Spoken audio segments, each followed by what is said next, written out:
presentation of CFA football is brought to you by Thrifty Car Rental, historically known for low rates, by State Farm Insurance. Like a good neighbor, State Farm is there. And by Visa. It's everywhere you want to be. As you look into the huddle of the Syracuse Orangemen across the way, we say welcome from the Orange Bowl in Miami, Florida. It is CFA primetime again, number 22 against number 6. Syracuse comes calling against the Hurricanes of Miami. Hi, everybody. Ron Franklin along with Mike Gottfried. And Mike, when you look at what has happened this week, and in fact, in the last 2 weeks here at Miami, Dennis has decided he's going to make a change. Frank Costa didn't play that bad. This ball club is 4-1. Why do you make a change right now? Ron, 4-1, ranked 6th in the country. Why do you make a change? It's really not Frank Costa's problem. He doesn't really match the offense. The wide receivers for Miami have not come up with the big plays that they need to make. Kevin Williams would have been the big play receiver for him, but he's playing with the Dallas Cowboys.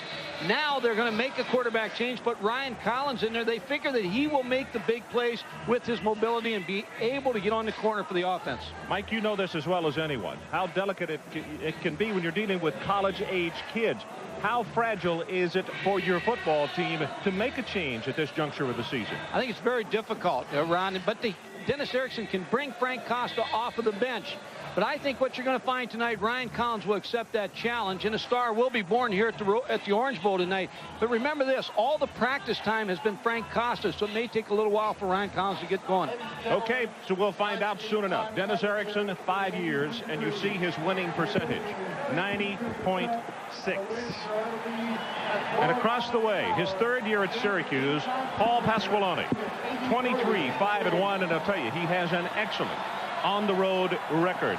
His team the last 2 years has played Miami extremely well.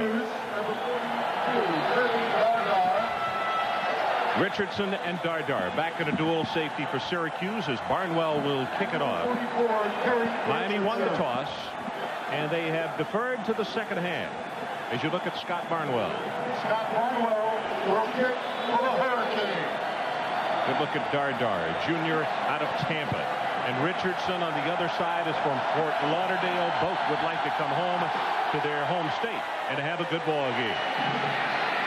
Dardar to the 26-yard line. And let's take a look at the starting lineups on offense for Syracuse, brought to you by Russell Athletic. Marvin Graves. Many think he is as good as there is in the country, and you'll see why tonight out of Washington, D.C. Now, as wide receivers, one of the disappointments this year has been Shelby Hill. He's gotten off to a slow start. They need a big ball game out of him this evening. And on the offensive front, one thing that makes the coaches smile a bit, Kyle Adams, who's been out with a knee injury, their best offensive lineman, they get him back this evening. Number 79, he's a senior out of Webster, New York.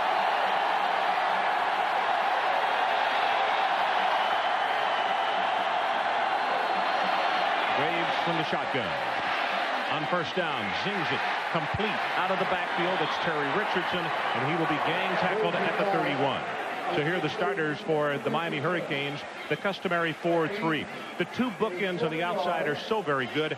Warren Sapp almost at full strength again. They'll get a big ball game out of him tonight. The linebackers are extremely young. In fact, Ray Lewis is only a freshman. But notice how many times we'll call number 52 tonight. And in the secondary, their best cover guy and the leader back there out of Avon Park, Florida, 34, Dexter Siegel.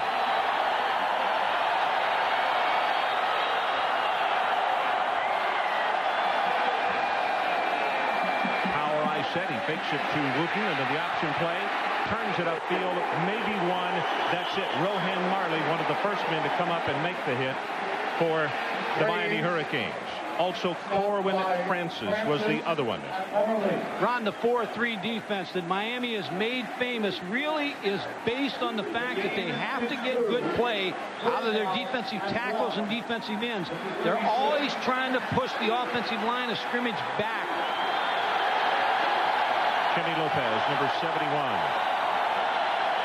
Third down, about a yard and a half.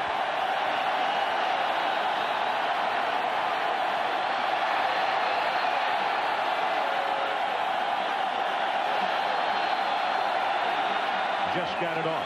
Option play to the short side, and with the pitch, they'll pick up the first down. Marcus Lee.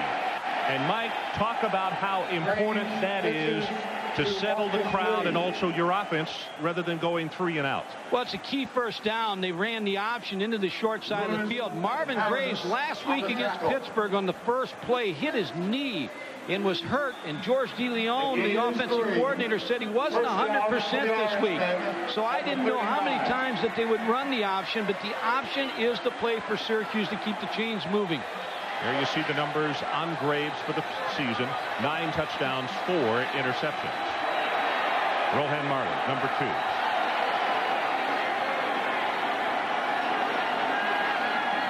Picks up in the shotgun, but will not come with a blitz. Hit from behind, and the pass is overthrown. And with the pressure, Darren Crine, and Marvin had no time to waste on that play. Good pressure by Darren Crine on Marvin Graves. But Marvin Graves, George DeLeon, the offensive coordinator, said he has to win the football game for us tonight. That's why they're starting out with him in the shotgun to try to ease up the pressure of the pass rush out of the front 4.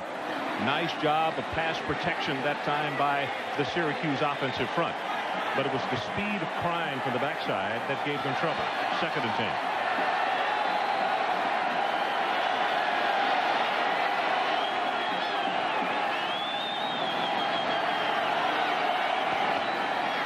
Richardson, hole on the left side, loses the ball, scrambled at the 39-yard line, and you can see that Lewis is upset because he thinks that Miami did not get the recovery, and they did not. It will stay with Syracuse.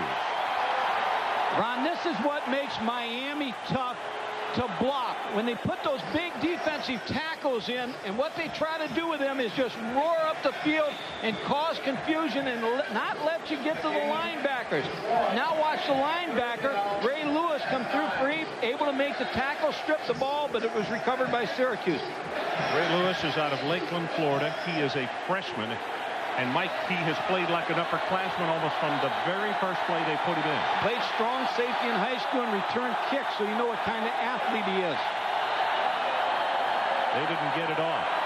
Flags go down, and a 5-yard penalty will be stepped off. And there's so much noise in the Orange Bowl, the players could not hear it until the whistle was blown a second time. It's going to be a 3rd and 15 now. Delay on the offense. Paul Pasqualoni, who we're looking at, the head coach of Syracuse, said this front 4 may be the best entire front 4 that Miami's had. And when you talk about Jerome Brown, Cortez Kennedy, Russell Maryland, Rusty Medeiros, those type of players that have played for Miami, to say this is the best front 4 is a mouthful. Clock back in 12 minutes and 20 seconds left to play in this opening quarter. Opening possession by the Qs. They picked up a first down, but now it's 3rd and 15.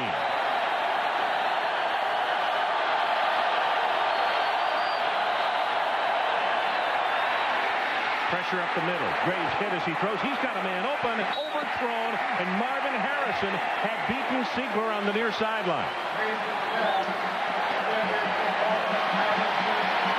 Miami front 4 again. Watch the down 4 linemen. Darren Crine, number 91, will get by the block and get a hit on Marvin Graves, and that caused the ball to be overthrown. May have cost them not only a big play, maybe 6 points, because he was 3 yards behind him. O'Neal to punt, and he'll kick it away to number 3, Jonathan Harris, junior out of Houston, Texas. This is a booming high coverage kick. Harrison with the fair catch, and he'll make it at the 28. That is a 37-yard kick. Now let's take a look at the starters for the Miami Hurricane. Ryan Collins, you judge for yourself. He will get the call at quarterback tonight. The wide receivers, Christy Jones, he is as athletic and as good as any they've had here. And on the offensive front, this may surprise you a little bit, but the coaches think 63 Casey Jones, who is a redshirt freshman, may turn out to be as good a lineman as they've had here ever at Miami. Important series to settle down the young quarterback, Ryan Collins. Donnell Bennett, no surprise here that they will come with the run, and he will have close to 5. And let's check the starters for the Syracuse Orangemen. Kevin Mitchell, very tough, and in fact, opposing players say he's just downright mean. He is a very good football player. Here is the area of concern. Linebackers have been a problem all year, but Nate Hemsley brings a lot to the party. He's a big play man. And in the secondary, Tony Jones, 2 interceptions this year. Tony is playing with a cast on his hand, and we'll see how effective he can be tonight. Didn't get to play in the Ball State game.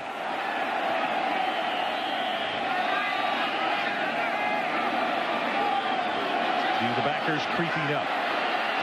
Stewart is the lone setback. Here they come with the blitz. He stays in the block, and Collins' first pass is caught by Jonathan Harris. Well, if you're Syracuse defensively, Kevin Coyle, the defensive coordinator, knows he's got a quarterback that played a little bit against Georgia Southern, hasn't been on the field a lot, so let's give him a lot of looks and try to confuse him. They blitzed him right off the bat. He was able to make the check off and throw the quick out to Jonathan Harris. Here are the numbers on Collins for the season. As Mike said, he has played, but sparingly. 116 yards, 2 touchdowns, 1 interception. Turns and gives it off to Derek Harris. Big sophomore fullback out of Willow Ridge, Texas, and I don't know if he got the first down or not. He's very close. Syracuse says no. Kevin Mitchell is down at the bottom of that stack. And he will not pick up the first down as the kicking unit comes on. Kevin Mitchell and Greg Shaw with good plays for the Syracuse defense. Mike Chrissy will be back to kick. You see his average 39.9. He'll be kicking to number 12, the veteran, Shelby Hill. Light pressure, they got the return on. End over end with the kick. Hill breaks it. 35 and across the 40-yard line. Great field position for Syracuse. 41 yards on the kick and 14 on the return. You know, there's one thing that most sporting events have in common. When you see this R, the player's wearing a Russell Athletic NFL Pro Line jersey. Hi, Warren. Hey, Joe. Russell Athletic is also the official uniform supplier of Major League Baseball. They even have in most major college and high school teams. In fact, Russell Athletic even makes great sweats and tees for the rest of us. Unfortunately, not everybody's gotten to work. Russell Athletic. It's everything we make that makes our sweats and tees so great. Not too many people are into truck fishing. Most people still use poles. That's fine with me. But if you're after some monster fish, you got to use one of these. A 1994 Ford Ranger 4x4. Come on. Complete with push-button 4-wheel drive, a nice wide stance, and a whopping 4-liter V6. So sink your boat. Go truck fishing. Get a Ford Ranger 4x4 and get serious. The Big Bang. Some believe the sound can still be heard rumbling through space. Now, get ready for the Echo. Bo versus Holyfield in a rematch of one of the greatest fights ever. Bo owns the title. Holyfield wants it back. Repeat or revenge. Live from Caesar's Palace. Available only on pay-per-view. Call your local cable operator to order. Brought to you by Budweiser, the king of beers. Let's get ready to rumble! ESPN's presentation of CFA football is brought to you by Ford and your Ford dealer. Have you driven a Ford lately? And by Levi's loose-fitting jeans. Well, did you recognize that video? 1989. Cortez Kennedy and the Hurricane D just Harris Notre Dame's Tony Rice all game long. The Canes upset #1 Notre Dame. That was the first big win for Dennis Erickson. And Mike, it also was number 32 on this streak of 53 wins in a row by Miami.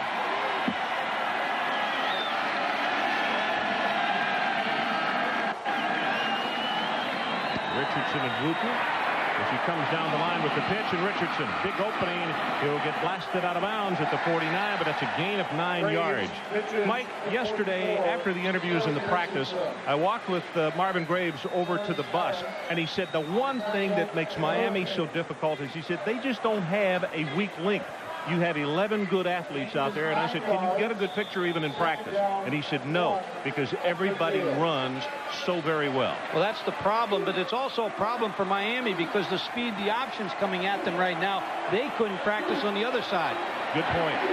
Second and short. And they'll go straight ahead with Wooten. He will have the first down, and right now it is the Syracuse Orangemen who are controlling the line of scrimmage very early on as we're about to hit 10 minutes to go in this one.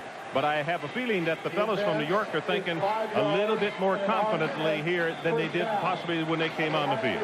Last year when Miami played Syracuse, Marvin Graves was on the field for 68 plays. Miami hit him on 38. So they're going to try to take a piece of him on every play. 3 wide receivers for Syracuse, and also Richardson comes in the slot to the right side. Looking pass. Marvin Harrison came off that one as Ray Lewis was about to come up and take his head off. Well, this is what the Syracuse records look like under Marvin. Total yards, passing yards, attempts, completions, and also completion percentage, over 60%. Ron, tonight, Syracuse most pressing problem, if they're to win this football game, their #1 criteria on offense, pass protection. They're going to need to give Marvin Graves some time. He's 1 of 4 so far tonight for 7 yards.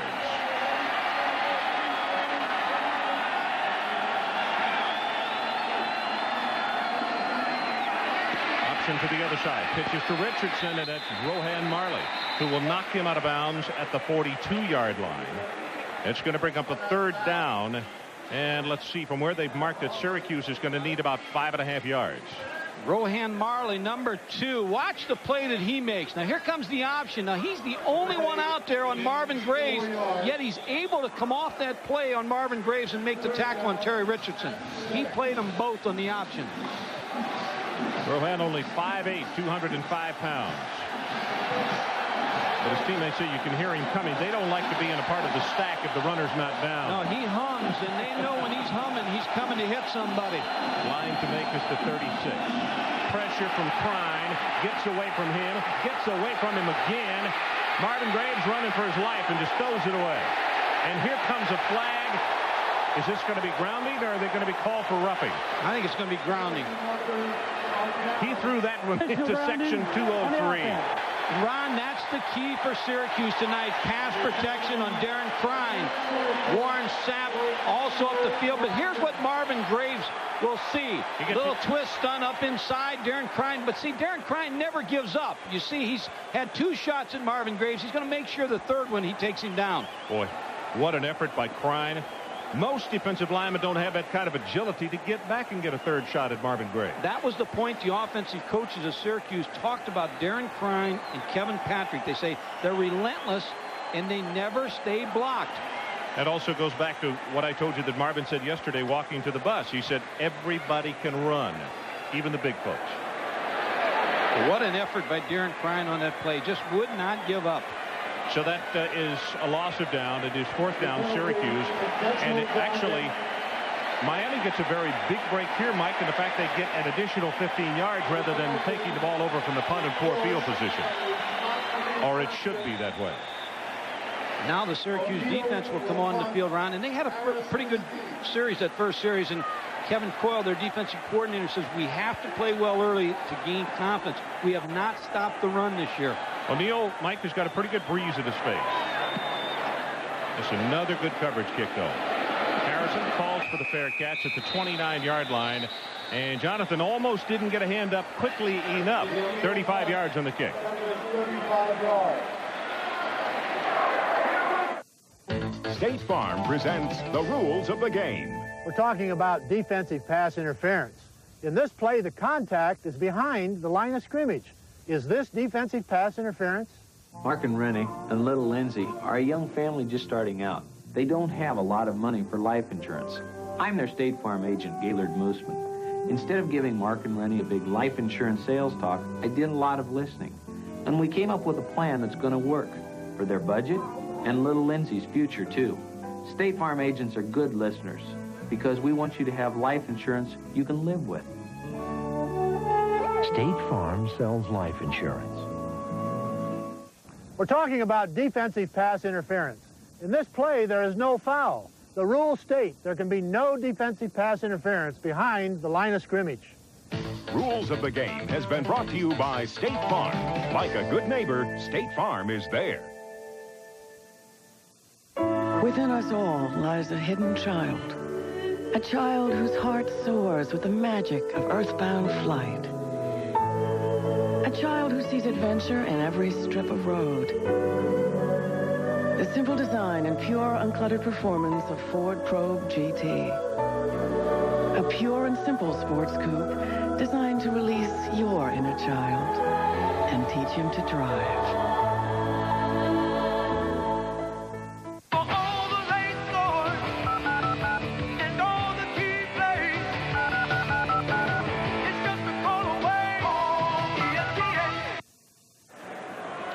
No score with 9:15 left to play. Those are the fans on the Syracuse side of the field. And there's moisture in there, Mike. It's being pumped up. And, you know, I have to wonder, if you sat there very long, you'd weigh a lot more, wouldn't you? I notice Miami doesn't have those kind of fans on their side of the field.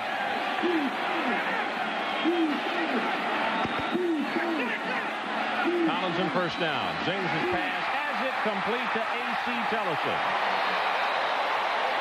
This is the series where Dennis Erickson now has made the call to the bullpen and said, now you're my quarterback. This is a series now that he has to turn him loose and show him that he has confidence in him to throw the football in the Miami offense. Nice throw here to A.C. Tellison on the curl, and you see the strength of his arm. He's got a very quick release. Where he's dangerous is when he gets on the corner run, because the run-pass threat. Yep, you have to dedicate a man to him, where Costa did not have that kind of speed. They fake the draw, he steps up, and this is just what Mike's talking about. Gonna run. Has 5, has 10, counted off at 11. Chip Todd will shove him out of bounds. We asked Dennis Erickson yesterday about the reason for making the change at quarterback. The decision was made not because of what Frank has done, because he really hasn't played all that bad. We're a little stagnant on offense right now, and I just felt that a change might make it different offensively. I don't know. Ryan Collins is a little different than Frank, and runs around a little bit more. And we're just trying to make things happen, and that's exactly what I told Frank. And if things aren't happening, obviously we're going to put him back in the football games.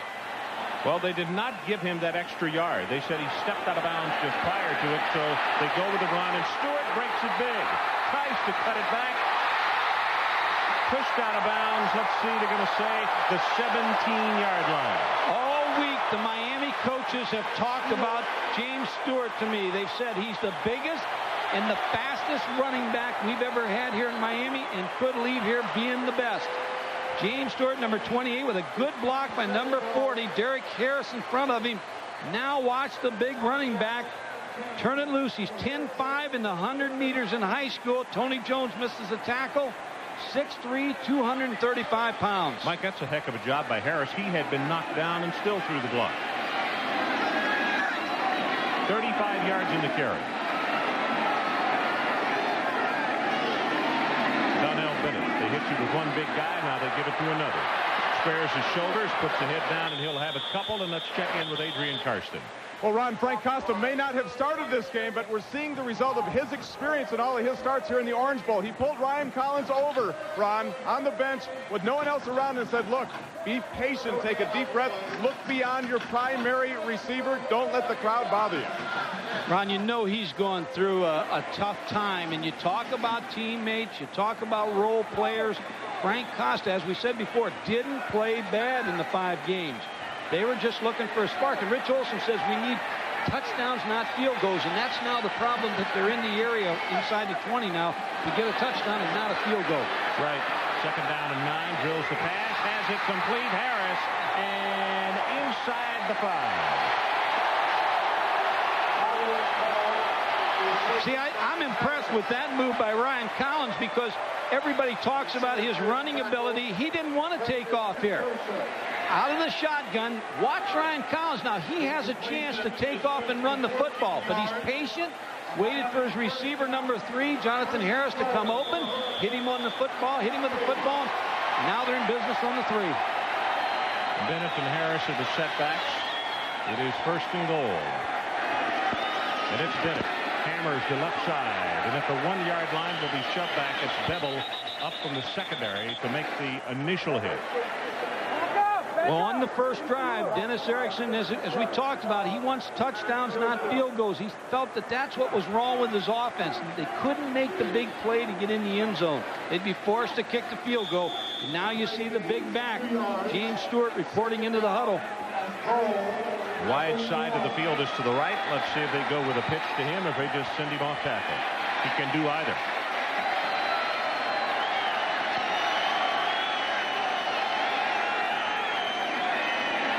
That's it. The pitch, touchdown. There is a flag down, and let's see what the marker is about.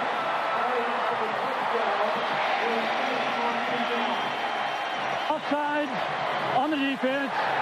Decline.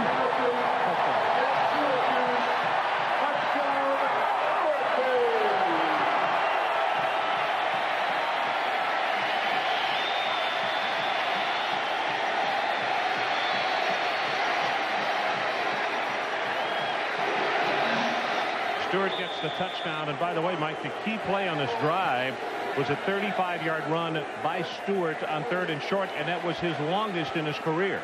Well, he'll erase that quick because he's going to have a lot of runs longer than 35 yards. Dane Pruitt knocks it home. And with 6:41 left in this opening quarter, as you take one more look at Stewart on the touchdown, it is the Canes 7-0.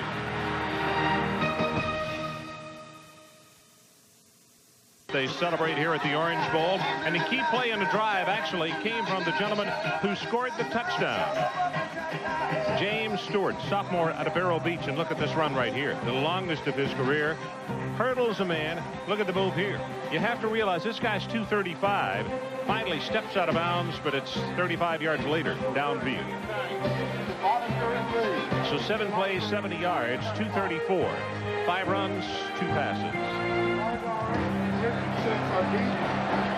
Richardson and Dardar back in a dual safety for the Orangemen.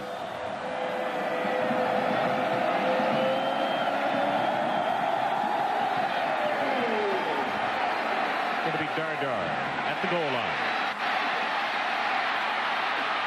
Puts a head down. Wow, he sends a Hurricane flying back at the 25-yard line. That's a good, tough return. Kenny Holmes, number 90, freshman out of Vero Beach. Who actually got the start at defensive end tonight, is the one who got belted back.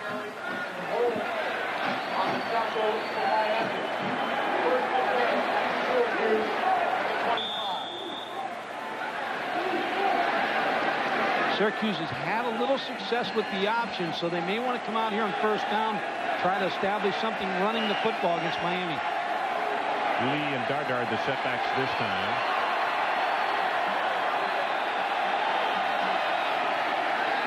Graves sets it over the middle, has it complete. Shelby Hill, and he takes a couple of good pops just as he makes the reception.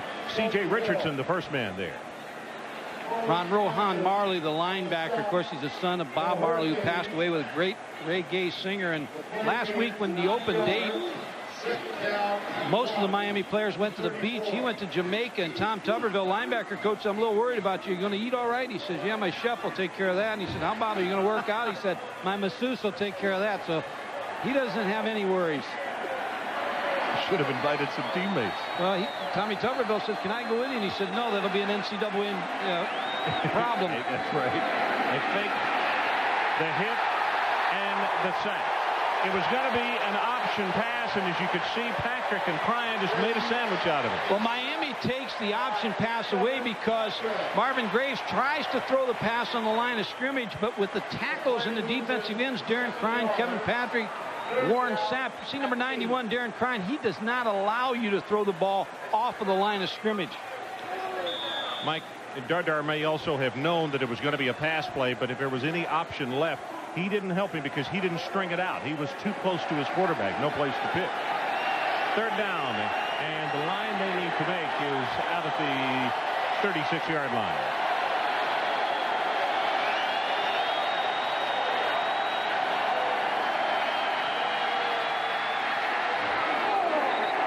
Overthrown, and again, Marvin Graves winds up upside down. Riley hit him. Let's check in with Adrian Karsten. Well, there's Darren Cryan up backfield one more time. I talked to him right before kickoff.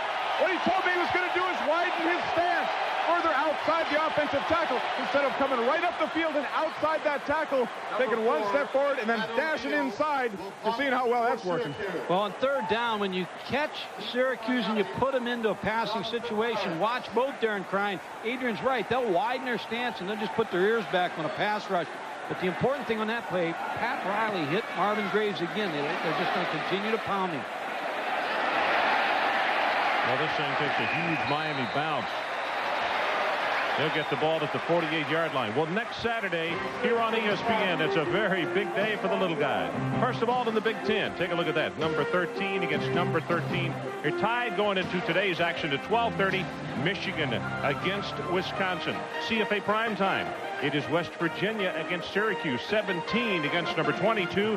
And then third game of the triple header. This is where Mike, Adrian, and myself will be on the West Coast. Arizona at UCLA all next Saturday. I think Arizona's won, and UCLA's, I believe, up 7-3 in the second quarter.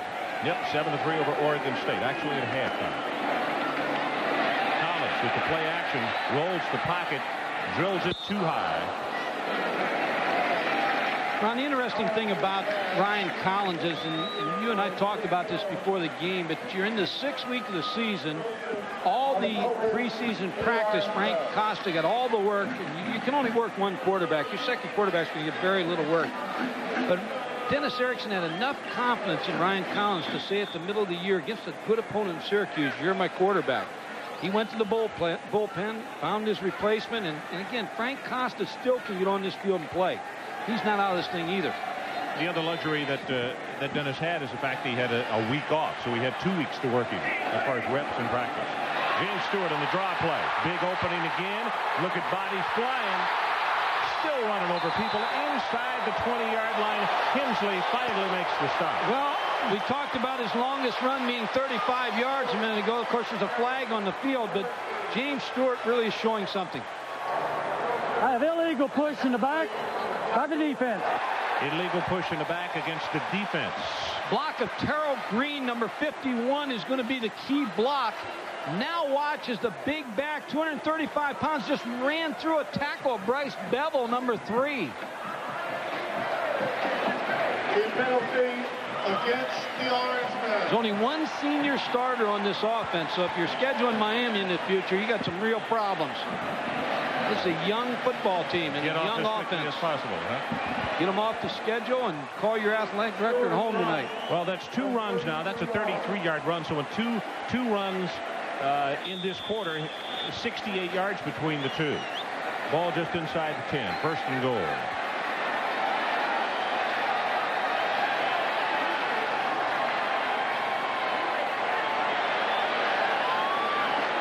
The 1-2 punch. This is Donnell Bennett at the 5. You can hear the groan of the crowd as Bevel came up and hit him. But I tell you, both of these backs, Bennett is 227, Stewart is 235, and both like to put their head and shoulders down and just, you know, go headgear to headgear with you. 2 strong backs. They're just going to try to wear you down. On the other side, Syracuse has had problems with the run. Even problems that they've tried to move their great middle guard, Kevin Mitchell, back to linebacker to help at the linebacker position. But they found that didn't help him. Moved him back to the nose guard position. Miami will make sure he's doubled most of the night. Tellison is a wide receiver, bottom of the screen, but it's a running play. Stewart driving folks into the end zone for the touchdown.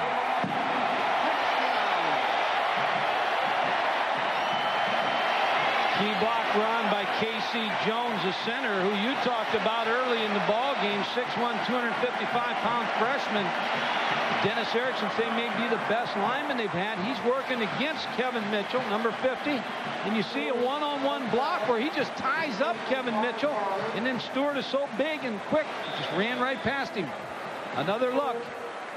The linebackers play catch. And that's the strong safety, Bob Grosvenor, number 27, making the final tackle in the end zone.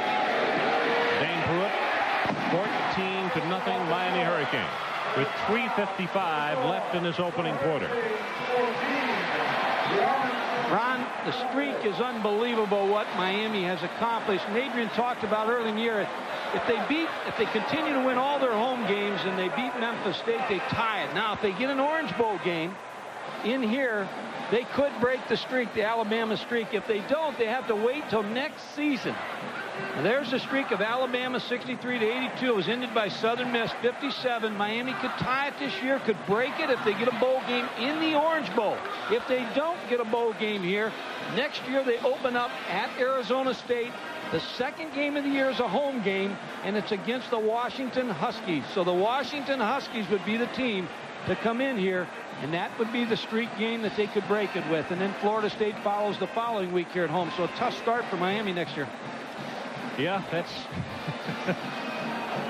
Michael Irvin. A lot of the players from Miami are back tonight. And that's the thing, you talk about a tough place to play. All the players return here. Cortez Kennedy, they said, was at the Florida State game and tried to rally all the the Dallas Cowboys to come with him. And they just have a lot of pride in their program. Yeah, it's Mike. It's something they want to see. They want to see it carry on. And they call individual players each week, and just like tonight, because they have an off weekend and they're here for the ball game. And Ron, they're not out of the national hunt yet. They're still alive. Richardson and Dardar back deep, and it's Dardar at the 7. Going to be tackled at the 25, and for the first time this evening, let's check in with Mike Tirico. Mike. Good evening, Ron. Minnesota at home up 14-0 on Wisconsin in the second quarter, and Darrell Bevell is picked off by Jeff Roska. One man to beat. It's Bevell, and he beats him, and Minnesota leads Wisconsin by 21 in the second. Wow, the Golden Gophers.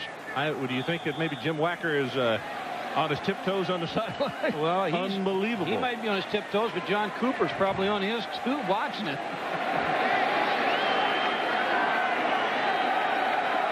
Well, for Marvin Graves, to show you what the pressure has done to him, he's only hit one of his last 6 passes. He's 2 of 7, 16 yards here in this first quarter. Option play, pitches to Richardson. Tries to get a block, and he's going to be hit with an open field tackle.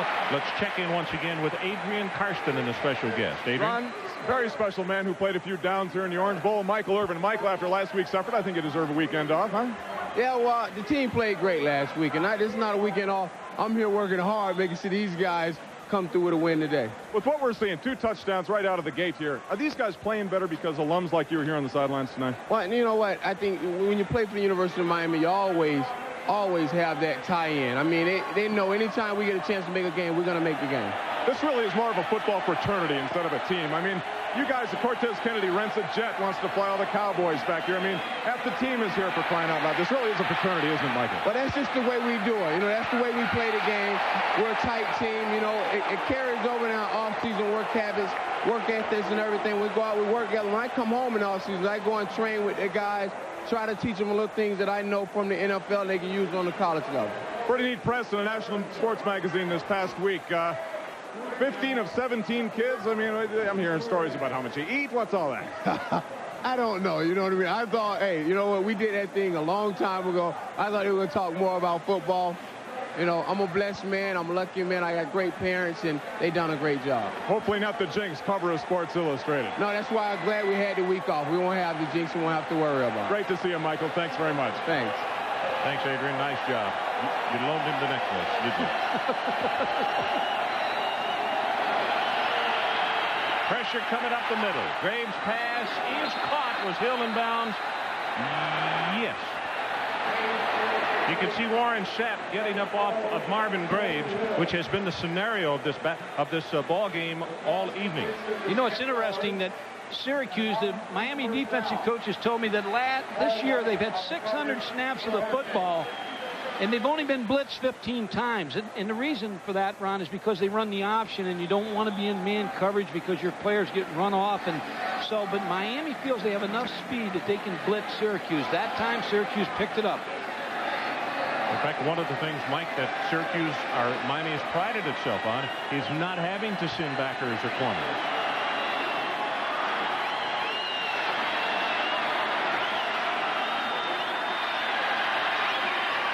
Option to the short side. Marvin Graves hit by Crine, and Crine came from the backside to show you the kind of mobility he has. Freeze option play by Syracuse. Syracuse can have made this famous. Tailback just sits in the backfield on the start of the play. He doesn't show any movement right away because they do not want to give the linebackers a key which way the ball's going. But Darren Crine was on a move inside and was able to catch Marvin Graves from behind. Well, Rohan Marley is coming off the field. He was shaken up. And, Mike, if he is not on the field for the snap, which he's not going to be, this would be the first play that he's missed the entire season on defense. And as you watch him, the Syracuse coaches said every game you watch, we see a play that he makes. It's so spectacular. We turn the projector off, turn it back on numerous times for our players to see. Just fell down, may have twisted his ankle. And kicked in the shin. Kicked in the shin. James Burgess, number 54, will replace him. And he's another freshman. Linebackers show blitz. They stay at home. Running play will go for a couple, but Al Wooten has no place to go. Robert Bass, number 49, made the tackle run. Came in at middle linebacker. He was a starting middle linebacker and got hurt. Now he's back in there for Miami. So you take out a freshman who has been extremely productive. You put a senior back in, and just the beat goes on. Well, the frustrating thing for Syracuse is there's a hole, but it's only there for a fraction of a second because there's so much speed on the Miami defense. Third down, and they need the 50.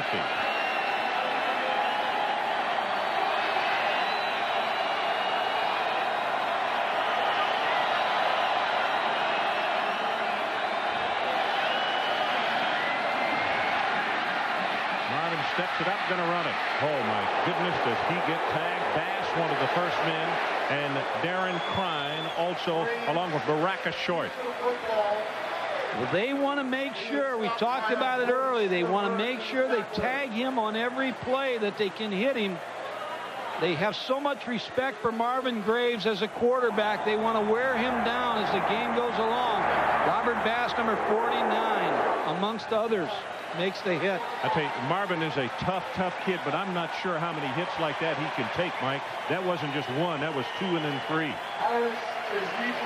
The other thing to think about a little bit, when northern teams come down to Miami, Miami sells their players on the humidity. Will eventually get the northern team in the second half. O'Neal's kick, end over end this time to Jonathan Harris.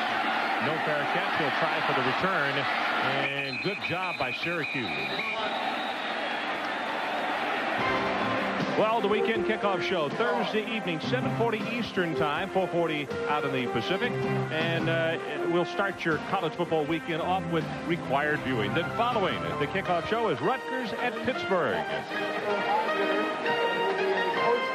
Craig James and I will be in the Meadowlands with Dr.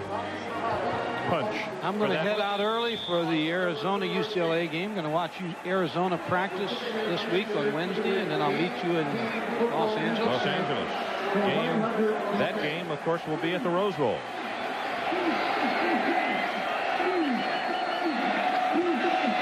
Play action by Conley. Look at the pressure at the middle. Gets away from it. He's going to run and falls down at the 27. And let's get an injury update from Adrian on Marley. Yeah, Rohan Marley, Ron, is trying to rework in his right knee that was twisted on that last defensive series. He says that team doctors tell me he's ready to go. Ron, the last play is why Ryan Collins is the quarterback. He took a bad play and made it into a good play. Made it into 8 yards. You're right. That's the end of the first 15 minutes. Miami 14, Syracuse nothing. As we head to the second quarter, and this is what Dennis Erickson was talking about with his change at quarterback, I think, Mike. Well, Ryan Collins will show you here why he's now the quarterback. Bad play because Kevin Mitchell puts pressure on. Now he decides to run the football, and instead of being sacked and losing 5 yards, he gains 8+. So here are his numbers in that first 15 minutes of play.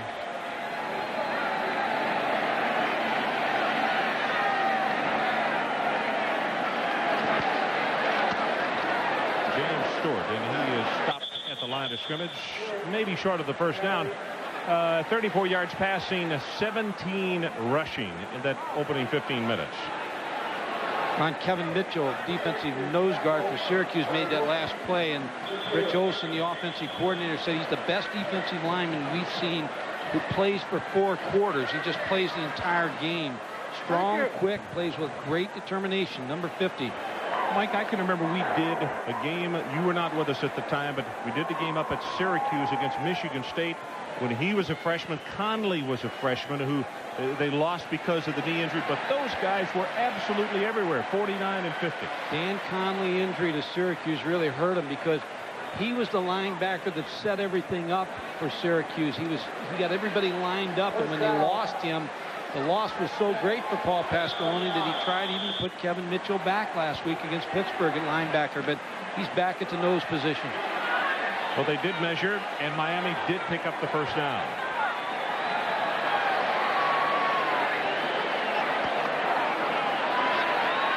Conley swings it out. This is Bennett. And Bennett will take it forward to around the 34-yard line. Mitchell, along with Chip Todd defensively. They have so much respect for Kevin Mitchell that they have to double team him. You see Terrell Green, number 51, blocking, number 63, Casey Jones working on him also, Rudy Barber. If you usually will put 2 offensive linemen on Kevin Mitchell, and if you can only put 1, then you'll use your running back to chip off on him a little bit. Look at this. Started all 43 games of his Syracuse career. He is an outstanding player.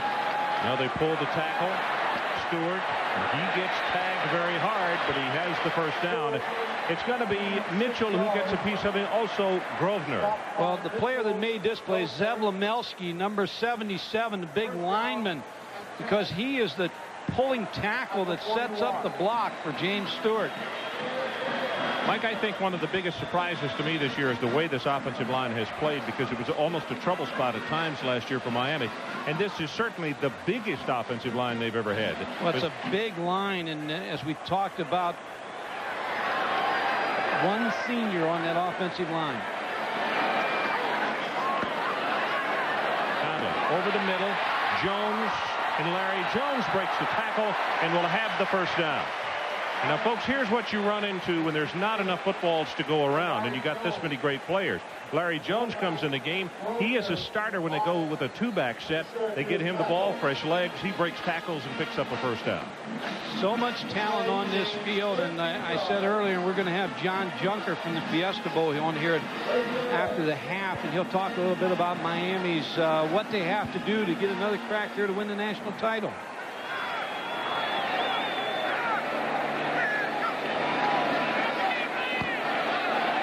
Play to Bennett as the headgear goes flying, and Bennett will take it down to the 41-yard line. And is Terrell Green, who had his headgear thrown off. Well, he's 6'3", 300 pounds. He might be able to play without one. He's so big.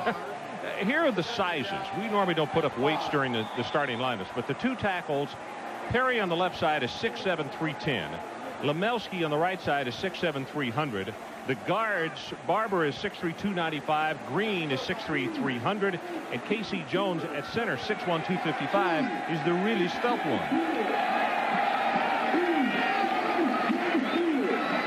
Pitch coming to Stewart.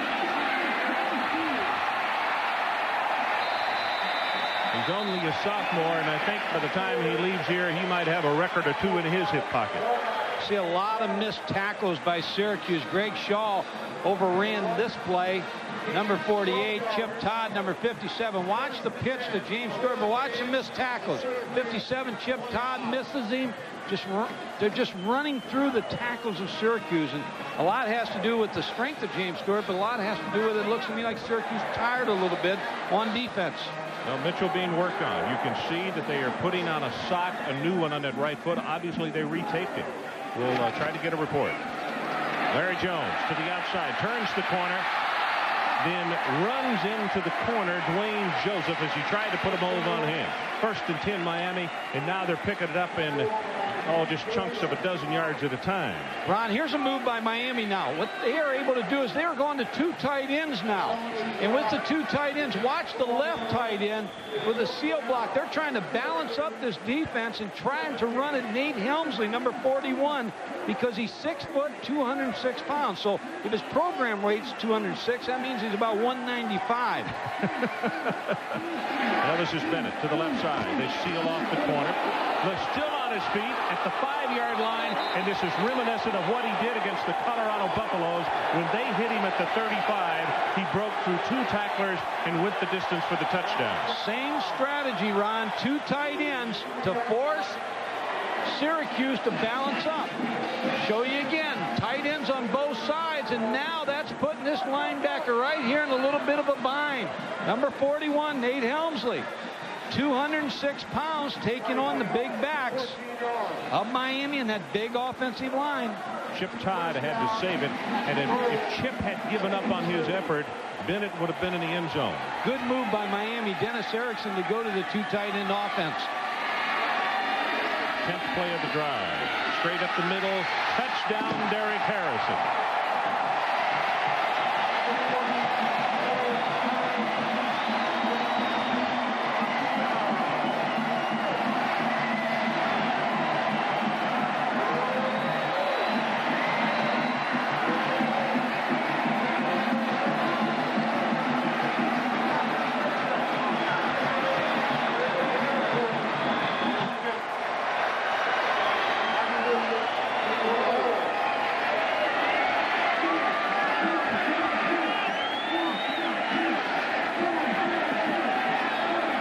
All over the place as the kick by Pruitt is good.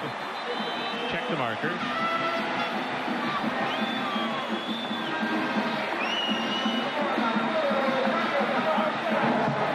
Offside on the defense. Oh, tell you one thing, Ron. Miami's people that shoot that cannon, they don't wait for the referees. They have a lot of confidence. Their team doesn't make many mistakes. They fire. Let's take a break. ESPN's presentation of CFA football is brought to you by Toyota, makers of the exciting all-new Celica. Watch out, here it is. And by Smooth Busch Beer, an easy drinking Busch Light. Well, the 1987 Orange Bowl, and that man right there, Charles Thompson of Oklahoma, not very excited, but this man, Jimmy Johnson, is his only national championship. And that 20-14 win was highlighted by Michael Irwin's touchdown catch. 1987 Orange Bowl. A good look at Michael down on the sideline tonight. Boy, Mike, speaking of stunners, as you look at all across the way giving a stern lecture to his football team. Oregon State 10, UCLA 7, midway of the 3rd quarter. Well, I'm sure UCLA may be caught looking ahead a little bit. You figure they're going to be good enough to come back and win that game. Gardner is going to take it from a yard deep.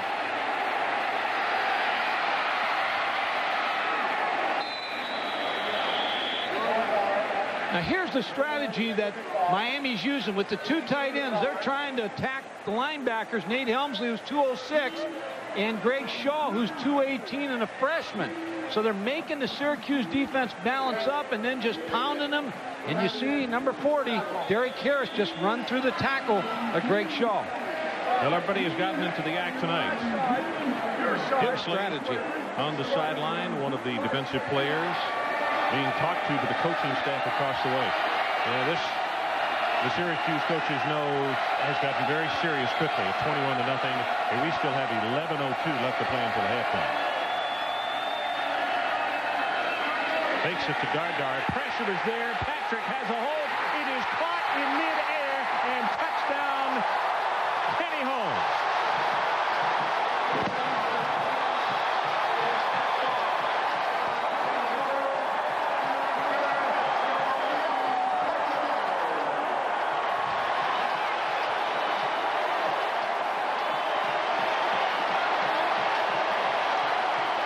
It has been ruled an interception. It was caused by Kevin Patrick, and Kenny Holmes, his teammate, Mike, was right there, the glad and happy recipient, 11 yards. Miami made a defensive switch against Syracuse, but Syracuse went to the 2 tight ends. Miami changed up with a 5-man front and may have given them a little bit of a problem. That was the key for Syracuse, to give Marvin Graves protection. Failed on that play. Dane Pruitt is good, and we'll take a break. 10:55 left until halftime. 28-0. 28-0 Miami. Well, credit Tommy Tuberville, the defensive coordinator, for making a good adjustment here. Syracuse went to the 2 tight end offense, so Miami then was able to switch and go to a 5-man front. Now Kevin Patrick is going to be blocked by Eric Chenoweth, number 88, but he's just on a straight course for Marvin Graves, forces the ball up in the air. Kenny Holmes, number 90, picks it off for the touchdown. But a good adjustment by the Miami defense. But when you run that route, that naked route, the quarterback must get his head and eyes around immediately to look for Kevin Patrick, number 86. Because the tight end was there to block for him, which he did, and then released. That's his job. Yeah. He's blocking, slowing down, and in the flat. But Miami is so quick, Ron. This is going to be Richardson.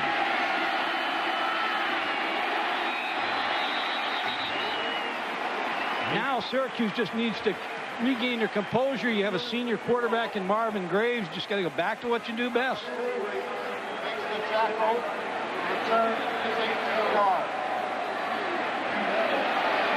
Kevin Patrick, who caused the play just a moment ago with the pressure on Marvin Graves and causing him to throw the interception. That's what they have ruled it officially. And 11 yards on the return by Holmes.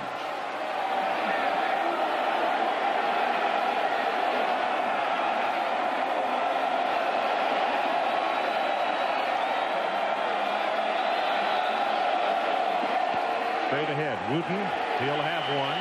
And let's check in with Adrian Karsten. Adrian. Ron and Coach, something from the offensive side, actually defensive sideline for Miami here. They're not going to slow down. Watch for this now. One back set by Syracuse. They're going to load up and really blitz the hell out of them. Pretty emphatic. I'd say they're going to blitz them then.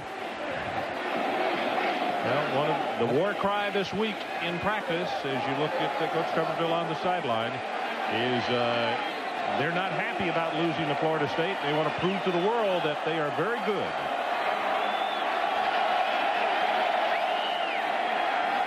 Graves, looking pass, complete to Harrison. And let's check in once again with Mike Tirico. Mike? Ron, you gave the score with Oregon State up. Let's show you how it happened. Out of the bone, John Young, the 1-yard run. Oregon State leading 10-7 in the third. UCLA has the ball, though, at the Oregon State 10. Okay, so the UConn's trying to come back. That's easy to happen when you're looking ahead. And, of course, next week, that's their ball game. They have Arizona coming in town. Still think Syracuse has to, even though they're down 28-0, has to establish something on the ground. Here they're going with an unbalanced line to the right.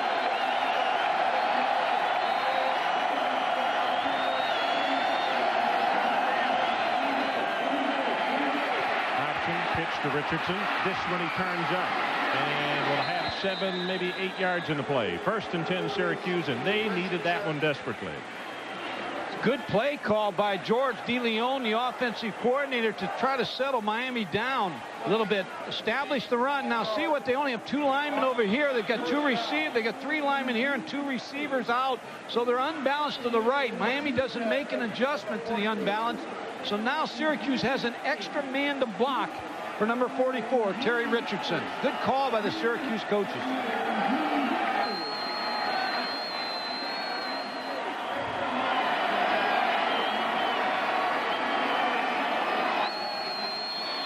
Graves comes out from under center, calls a timeout. So we'll take it with him. 8:46 until halftime. Miami 28-0. Second quarter. And our Toyota Leadership Award winners this week from Syracuse, center John Reagan. He's a senior from Del Mar, New York, majors in sports psychology and has a 3.4 GPA.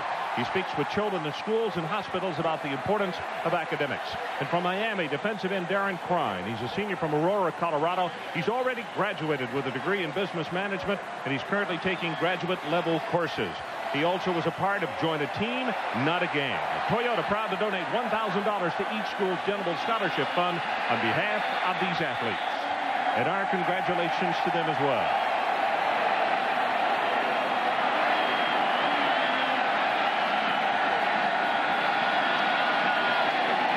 Wanted to run the reverse option, and Kevin Patrick is right there to destroy it all.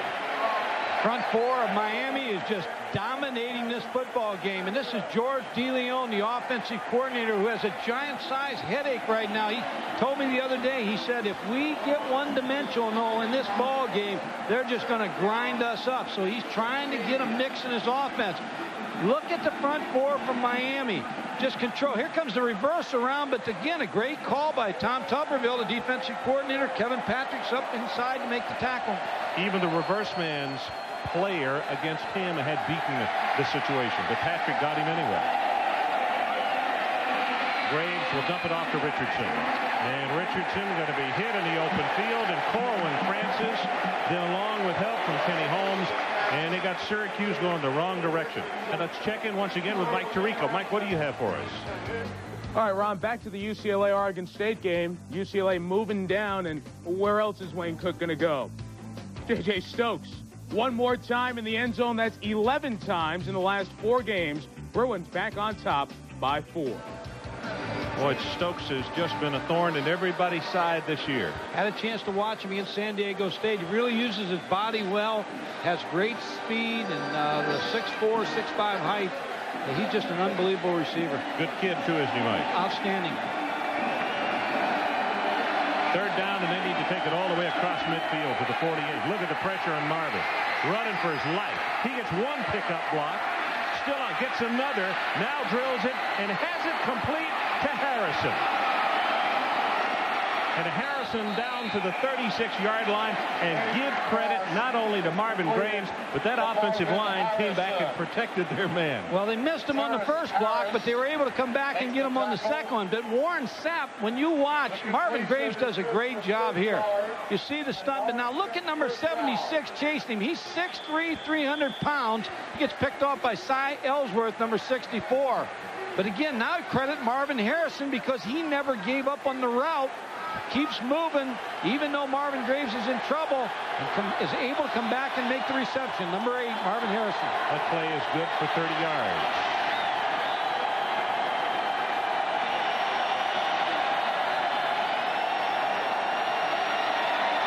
Dardar to the right side, breaks through a tackle and takes it inside the 30 and down to the 27.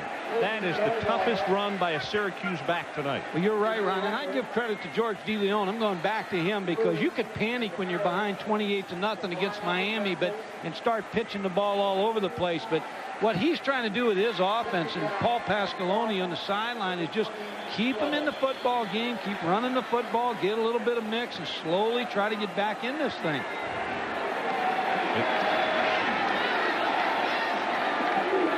No, there's the average on rushing yardage tonight. 15 attempts, 3 yards.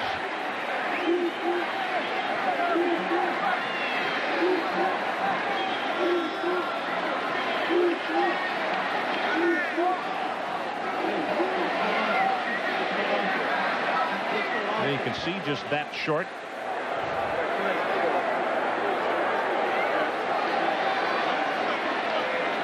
.603 left until halftime. 28-0 Miami.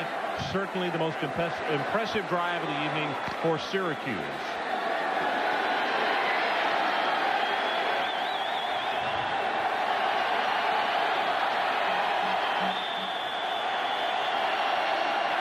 Wishbone set again.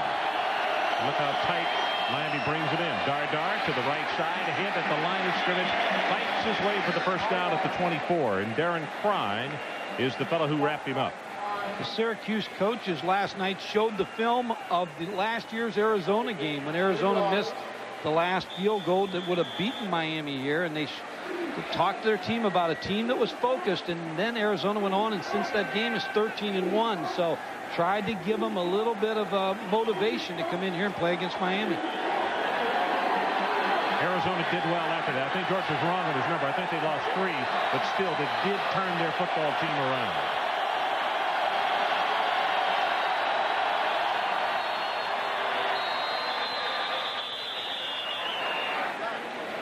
And I'm afraid this is going to be delay of game. It is against Syracuse. On the offense. Let's go down and check in with Adrian Karsten. Ron, some injuries to key players for both sides. First, Rohan Marley. You don't see him in the game because he's still nursing that right twisted knee back from the first quarter. He's about 75%, I am told by their staff. They don't want to play him unless they absolutely have to. Now, Kevin Mitchell, remember back Miami's last offensive touchdown when they went at that inside linebacker. Mitchell was not in the game because he had twisted his right ankle. Couldn't get him back in the game fast enough because he had a knot in his shoestring. But at least that's fixable. Ninth play of the drive.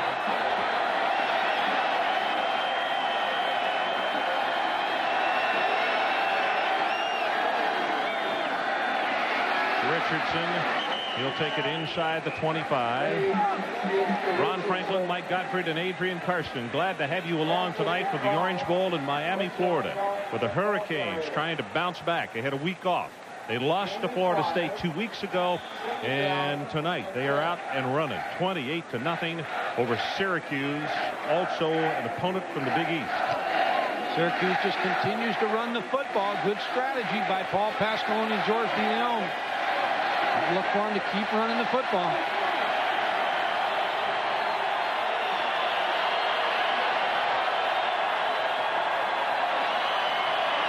Option play pitch to Richardson. Tries to put a move on. It's forced back inside, and it's a great job by Francis. And Mike Tirico, what do you have for us? It's back to the pack. Oregon State, Ron, is without their best quarterback, Don Shanklin. So Raheem Muhammad, the freshman, is in there on the option pitch. Cameron Reynolds, 43 yards. Oregon State back up by 3. Well, I have a feeling that the words on the sideline from Terry Donahue to his football team will be rather severe. I need to explain to you that here in Miami, the guy who runs the sound down here works for a hearing aid company on the side, I feel sure. And sometimes it's rather hard to hear. Well, he'll sell 2 tomorrow right here in the booth. Graves is going to be hit and sacked back at the 35-yard line. Pat Riley. They just, from the snap of the football, they just collapsed the pocket with the front 4. Kenny Lopez, Warren Sapp, Kevin Patrick, Darren Crine, you see, trying to get the crowd into it, and then that allows the linebackers just to come free. Yeah, you can see a very frustrated Marvin Graves as he heads off the field. That was far and away the best drive by Syracuse this evening. But just what Mike was talking about. A goodly part of it, even in a wishbone set with 2 tight ends so they could run the football. And when it came time to throw, Miami thwarts it. Riley with the big sack. O'Neill's attempt will come from 52 yards away. Flag is down.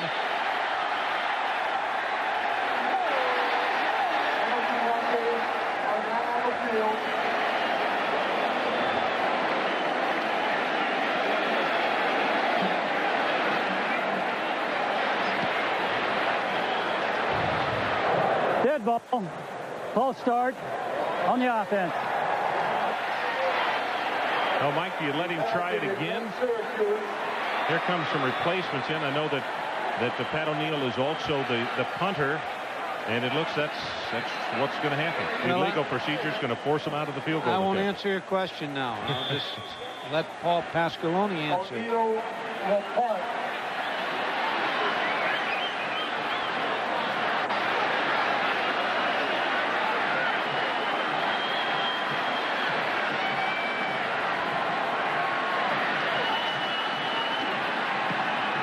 Very high kick. Miami doesn't have anybody back. Good job by Syracuse, and they'll down it at the 5-yard line. 36 yards in the kick, and it was Malcolm Thomas who got down underneath it. Now here's a comparison of the 2 quarterbacks so far tonight. Ryan Collins having a great night, 5 out of 6, 53 yards. Not a lot of throwing attempts because they're controlling the ball on the ground. Marvin Graves with not very good protection, 6 out of 13, 59 yards, 1 interception. Ron, Syracuse has 2 timeouts left, so now they have to think a little bit about using their timeouts if they can stop Miami on 1st and 2nd down. Miami unfortunately, has brought on 2 tight ends, Mike, down deep in their own territory. That's their strategy now, trying to balance up, trying to get after number 41, Nate Helmsley, the linebacker. Donnell Bennett tries to turn the corner. If he does, puts the head down. Still running and forced out of bounds after a gain. And that's going to be 15, 16, 17 yards. Wow. Perry with a very good block, and you could see that Bennett is down in the vicinity of that fan as he continued to drive defensive players with him off the field. Ron, the key again is the 2 tight end offense. Watch number 73. There's number 41, Nate Helmsley, 200-pound linebacker. Now number 73, Ricky Perry, 6'7", 310 pounds. And that's the strategy. They're just going to try to run at Nate Helmsley. Now, Joseph was the last man over there, but there was nothing malicious as far as Syracuse was concerned. He just had a lot of momentum, wound up banging the fan, but I think he's going to be all right. Yeah, that's good. Adrian Karsten, let's go down to you. Around the list of alums continues to grow here. Jesse Armstead, drafted by the Giants, playing behind a guy named Lawrence Taylor, somebody like that. Defense doing a heck of a job tonight. Yeah, they're doing a great job. And offense coming through, we're looking much better now. What is it about playing in the Orange Bowl? 53, potentially 54 straight games here, Jesse. Well, you know, nobody can come in the Orange Bowl and beat us. It's a legacy around here, and all the old players come back, and when you come in the Orange Bowl, you know you got a loss. It shows. Jesse, appreciate the time. All right, man. Ron? Okay, thanks, Adrian. They do believe in coming back and spurning this team on. It's Jonathan Harris on the receiving end. He'll stop the clock, 2:18. There was no doubt in my mind coming in here, and there's no doubt in my mind now, this is the best football team in the Big East. And as we talked last week, probably one of the 5 best football teams in the country. It's one of the reasons when we did our own top 10 ranking last week, and I said, you know, I still think you got to put them with 1 loss ahead of several teams on there that don't have a loss. This is, and what's so scary is what you said in the first quarter. They got so many young players. Good hit in the backfield and going to be knocked for a loss. Greg Shaw came through and James Stewart that time. And if the folks will stay with us, we're going to have John Junker on after the half, and he will explain the scenarios that Miami needs to still be in the national hunt. You think that could happen, Mike? The executive director of the Fiesta Bowl, yes. And if it does happen, it'll be in the Fiesta Bowl. That's why he's going to come in and explain it. Thanks. No one explained it to me that way. 28-0 our score as the clock runs at 1:40 left until halftime.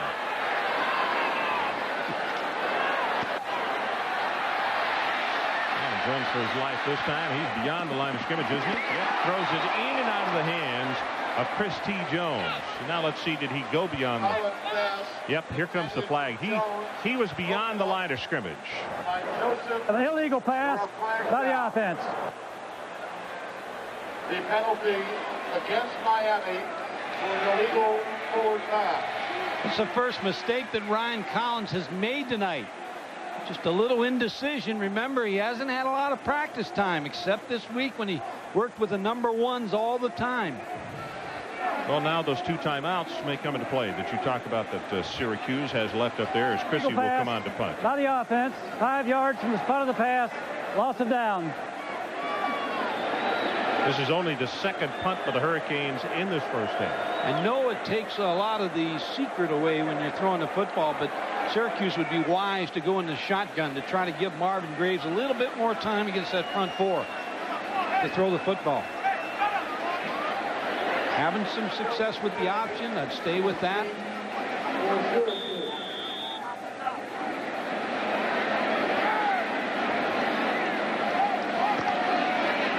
Coming up the middle, Chrissy gets it away. And Shelby Hill at the 50 has the return to the right. And the speed of Miami on the special teams is demonstrated right there. Good heavens. C.J. Richardson just outran anybody who wanted to block him. Coming up next Saturday, a triple header here on ESPN. I think you're going to like this one a lot. Michigan and Wisconsin in the Big Ten. 12:30 Eastern time is the start. Then we go to CFA prime time. West Virginia, number 17, against the same Orangemen team from Syracuse. And then the late game at 10:30 Eastern Time, Arizona, number 7 against number 19, UCLA. You can see all three right here on ESPN next Saturday. Rose Bowl. I think that game will decide who goes to the Rose Bowl, Arizona, UCLA.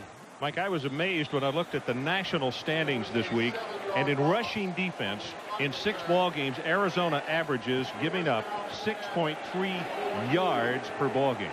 That's phenomenal. It's just incredible. I thought it was a mistake, and then I went back and checked another number, and it is right.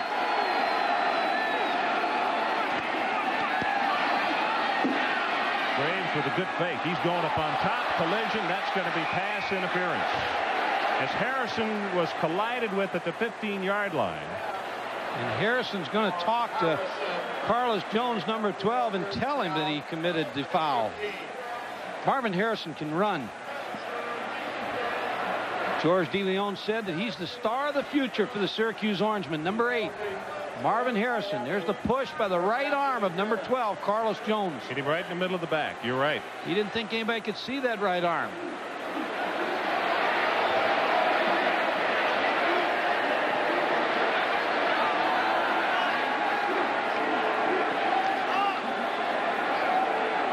Syracuse still has 2 timeouts, around 1:07 on the clock.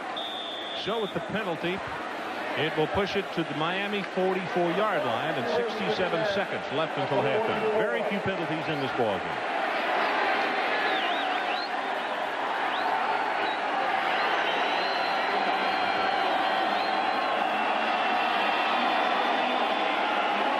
Marvin steps up, going to be hit, and it's Baraka Short who makes the sack. 3 sacks of Marvin Graves in this first half. Well, when your front 4 just continues to hammer your quarterback. So there's a timeout called by Syracuse. We'll take it with them with 54 ticks left until a halftime. Good news. Now when you buy a Subway steak and cheese sub with a medium soft drink, you can get a regular 6-inch sub for 99 cents. Just a penny less to the bar. The steak and cheese sub at Subway. The place where fresh is the taste. Well, at least they get a meal on this flight. Rev it up. Corvette backed by Eureka. Raw power for home or auto. 10 tools included for big jobs, tight spots, extra long cord. Corvette backed by Eureka.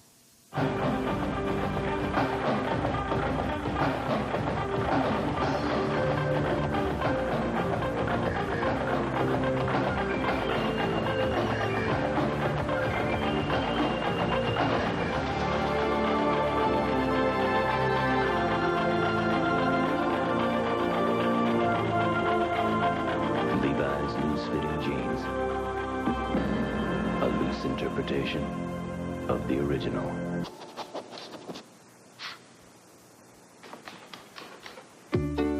I can see clearly now the rain is gone. I can see all obstacles in my way. Gone are the dark clouds that had me. Presenting the RCA 52-inch projection screen home theater. It's bigger and brighter than almost anything out there. We're a couple of minutes away from the Delta Faucet halftime report. Coach Corso and Craig James will join me. We'll look at an exciting day in college football. Maybe the biggest story of the day, Illinois down at Michigan, rallies, and Johnny Johnson scrambles, throwing to Jim Klein for the game-winning touchdown, just the way it was drawn up. When he threw it, I was on my knees in prayer. So when he threw it, I didn't see any receiver there. I don't know. I can't even tell you who caught the ball. We'll see at halftime. Back to Ron and Mike and Adrian. A good look at Collins down on the sideline. What an upset in the Big Ten today for the Fighting Illini. Well, congratulations to Coach Pepper and his staff. Graves zings it in incomplete. Here's what I was talking about, Ron, just before the timeout. Melvin Tootin, you see number 74, how he's backing up because he's been attacked so much by the front 4. That's Baraka Short, number 50. Now we're going to watch Baraka Short pass rushing against Melvin Tootin. on Marvin Graves. Now watch him spin to the inside, beat him inside, make the tackle on Marvin Graves. As we mentioned earlier, Marvin Graves is a very tough football player, but he has really taken some shots tonight. Third down, and they need the 34-yard line. Safety pass, and Marcus Lee dropped it. Safety pass. So that stops the clock with 43 seconds, and now what appeared to be a good opportunity for Syracuse maybe to get some points. Miami's going to get the football back. You have to credit the Miami defense because they just bend a little bit, but they never break. In this ball game, they've been able to just hold Syracuse. Mike, Jamie German, who is a freshman from Fort Myers, is back in a single safety. This is a guy that Dennis said they want to get him the football. He's been hurt some with a hamstring. Finally 100%. You can believe they've got another flyer. Well, he is. He gets a chance to return this one. No, O'Neal's kick is a great one. Very high. Down into the 5 and going into the end zone. So we'll catch his act sometime later. Here are some numbers rushing tonight in the first half. Syracuse, 20 carries, 41 yards for 2.1. Miami rushing 20 carries, 161 yards, and an average of 8.1 per rush. And here's been the story of the first half. Ryan Collins, 6 out of 7. But beyond that, big decisions that he's made tonight for the Miami offense. He's given them the spark that they needed on offense to put 28 on the board.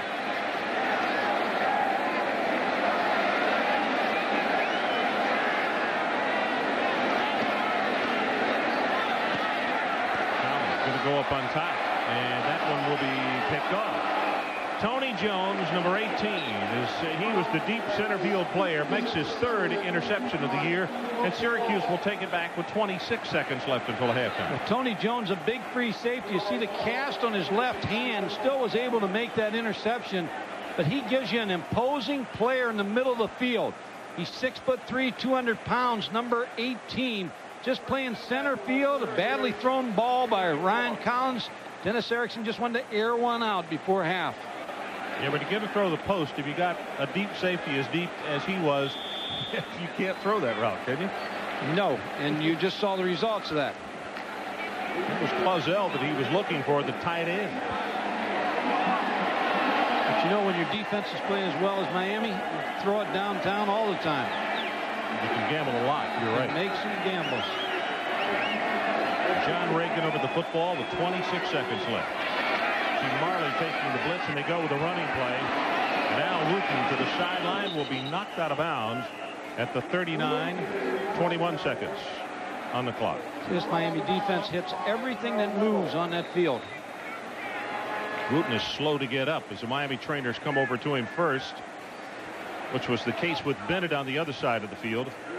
The training staff's always very quick to help out the other team.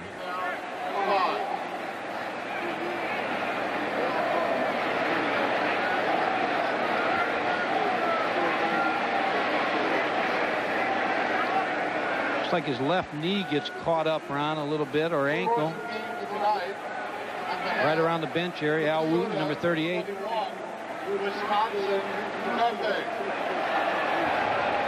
Well, this is good news. He's up, and you can see jogging back to the far side of the field. Well, coming up at halftime, the Delta Faucet Report. Notre Dame and SC, North Carolina and Virginia in a big one today, and a huge upset in the Big Ten. A huge upset, huh? I'm telling you. If I had told you earlier today that the Illini would trip up Michigan, what would you have said, Mike? I would have said there's no way. And I would have been wrong. We could be joined by several million people. That's right. That's a great win for the Illini.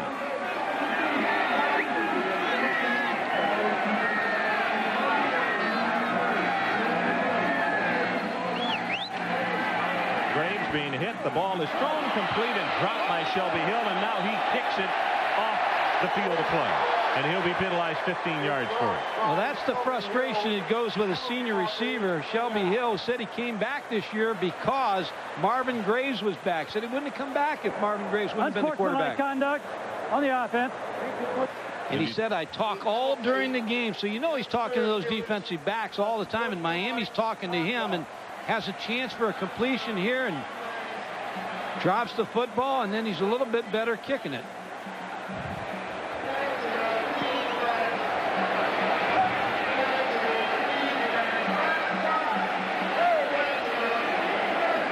There's the story of the game, Ron. Under pressure, look at this. 3 sacks, 5 hurries, 3 knockdowns, and 1 batted ball. And Mike, on one of those hurries back in the first quarter, you remember that's when the little guy Harrison had his man beaten. That could have been 6 points. That was a big play by the Miami defense. But the front four have owned this game. Yeah, they really have. This is Dardar. He's been impressive running the ball tonight. That should be the last play of this first half, unless Syracuse calls a timeout.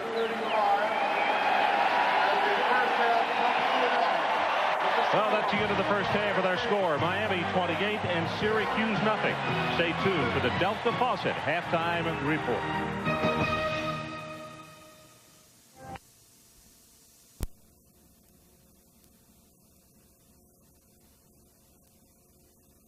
Orange Bowl in Miami, Florida, where a halftime score is 28-0. The Hurricanes of Miami.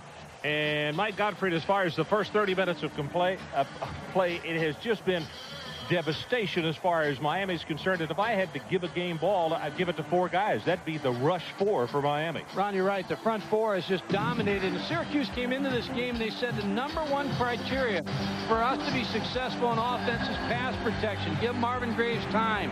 But you can see here Darren Crine, Kevin Patrick, Warren Sapp, Kenny Lopez, just the pressure that the front 4 has created for Syracuse. I mean, they just can't get anything going. They've only had 1 pass over 10 yards, and they're a big play action team. Realistically, if you're Syracuse, what do you tell your ball club at halftime? Well, you try to stay in there with your game plan, run the option, come out and try to establish the run, and go to the, I believe they have to go to the shotgun to throw the ball. Marvin Graves took quite a few shots in that first half, as you could see just from the highlights that we ran you just a moment ago. And the numbers on the first half, actually, when you look at time of possession, Miami will come up short there, but that's about the only place. We'll show you right after the kick. Here? Sure, you want to get TV?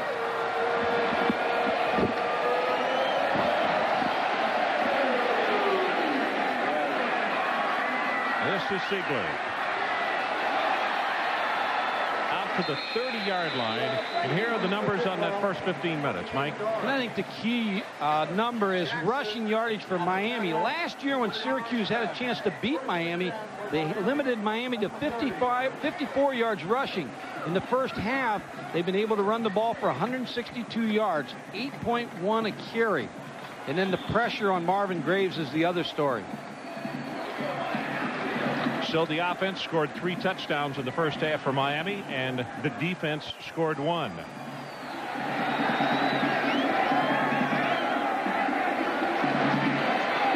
Donnell Bennett will counter Trey. He'll go for 1 yard, and that's it. The success that Miami has had on the ground tonight, James Stewart has had 9 carries for 95 yards. You see inside, they were able to pound the ball for 59 yards. Outside to the left side is when they went to 2 tight ends to try to balance up the Syracuse defense and work on Nate Helmsley, the smaller linebacker, 78 yards to that side. Bennett comes out of the ball game, and again, 28, James Stewart comes in. Well, that was contact made by Syracuse at the line. Unless I miss my guess, K.C. Jones got bumped by Kevin Mitchell.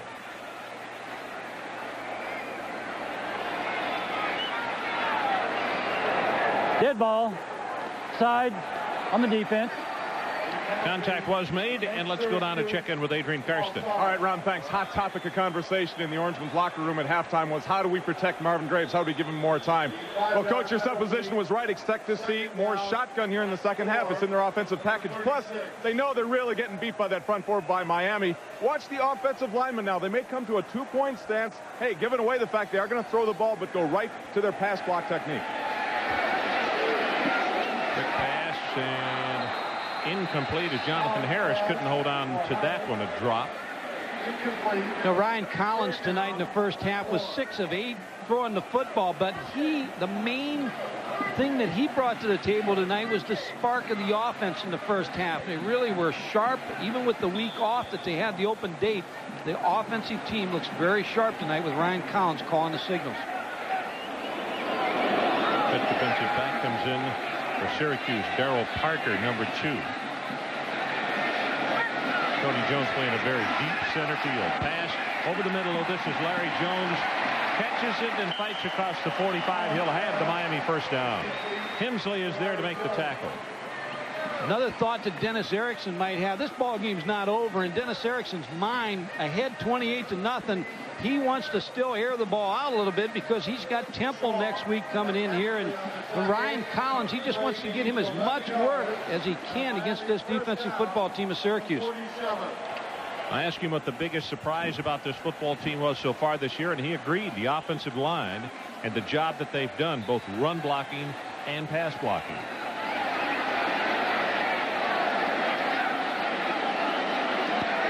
Collins on first down. Right across the middle, it's German. Jamie German breaks the tackle, and he'll go to the 34. Tony Jones puts the stopper on him. But that's the young freshman speedster I talked about, finally over his hamstring. Talented player, Ron. And this series, again, is not just for the Syracuse defense to look for, but this is for Ryan Collins. They want to open this game up because they want him to get enough work in this game, build his confidence and the confidence of his teammates in Ryan Collins as the quarterback. Just a little short throw to Jamie German, number 7. You're right, Ron. He makes things happen after he catches the football. Boy, did he ever. He only weighs 174, but you can see him put his head down, and he went after people. Collins. This time to Harris, and Jonathan is inside the 15-yard line. It is 1st and 10 Miami, 23 yards. It's almost like Rich Olson, the offensive coordinator, and Dennis Erickson said, hey, let's just air it out with Ryan Collins. Let's build some confidence. And we're ahead 28-0. This is the best look he's going to get for a while. Let's see what he can do. Jonathan Harris coming over the middle, wide open. Good play fake by Ryan Collins off of the running game. When you establish your running game like Miami has, the play action really comes off of it beautifully. Mike, here they come again with that formation of the 2 tight ends. 2 tight ends. They're going to look for number 41 on the left side. Donnell Bennett, you see the tackle pulling, but penetration, and that play is going to be dropped for a loss, and Bennett was hit by Hemsley. Well, Nate Hemsley's tired of getting picked on that side. They brought him blitzed. A good call by Kevin Coyle, the defensive coordinator. He came from the back door. They moved him on the other side. Now he's coming from behind the pulling tackle and pulling guard. Nate Hemsley makes the tackle on Donnell Bennett, number 33.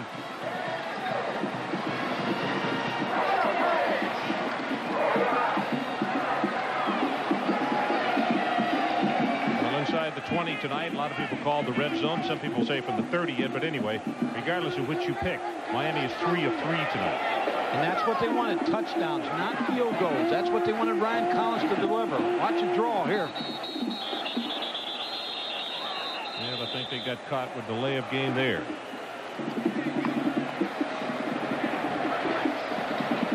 Well, as we mentioned, the Bruins went on top 20-17, and that one is now final. So next week from the Rose Bowl in Pasadena, Arizona, and UCLA. I can tell you exactly in that locker room tonight, Terry Donahue's with his football team telling, hey, we got by this one. That's what we needed to do, just get by. Now we got to lace it up for Arizona and Dick Tomey because they are a great football team. I have a feeling that Tomey might have said the same thing because they got by in theirs. You think he said we've got to lace it up because we're going to play UCLA, a great football team? Yep, probably so. And they go with the draw play. And Donnell Bennett caught by the ankles this time. Will be dropped at the 16. It's Hemsley again. Well, Nate Hemsley's really playing. Hemsley, number 41. It's really like a strong safety playing linebacker. It's 6 foot, 206 pounds. Very active.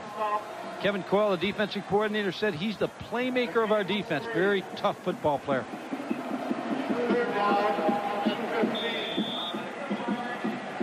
(28-0) Miami. Just under 11 minutes to play, third quarter.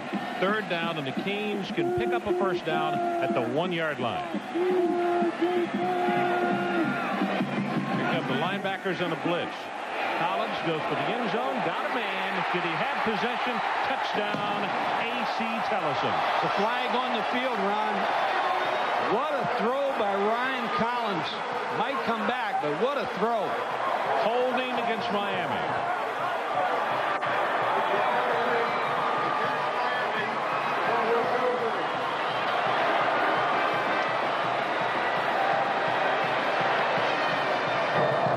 Holding on the offense.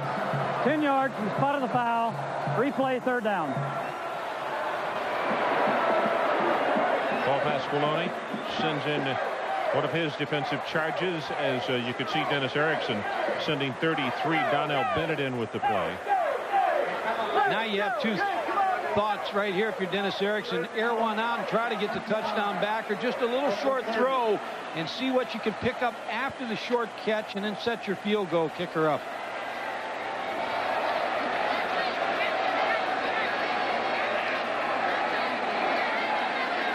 Syracuse coming on the blitz again. Backside pressure, and that one is well overthrown as he got taken down by Doug Womack. Brought a defensive back. Doug Womack, number 10, former quarterback, 5'10", 171, a senior. So rather than a touchdown, let's take one more look at it. Well, here you see Syracuse give him a different look. Now again, you're playing with a fresh or a young quarterback. Little delayed blitz by number 10 Doug Womack, and Ryan Collins never was able to see Doug Womack on his left side.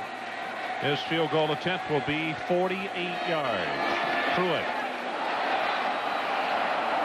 Gonna be short. I think that was blocked. It was touched or blocked partially by Syracuse. Will get a number. It was Dwayne Joseph. Let's take a break.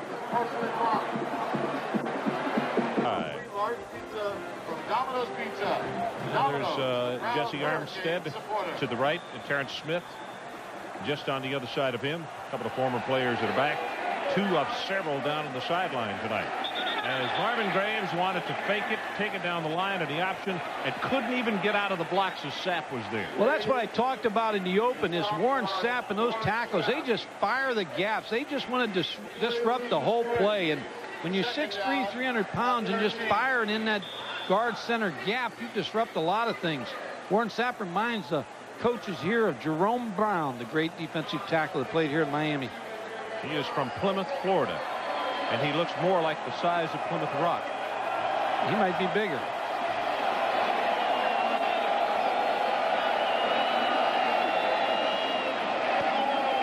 Option to the near side. They pitch on the reverse. Shelby Hill detained for a moment, now hit in the backfield, and it's Ray Lewis.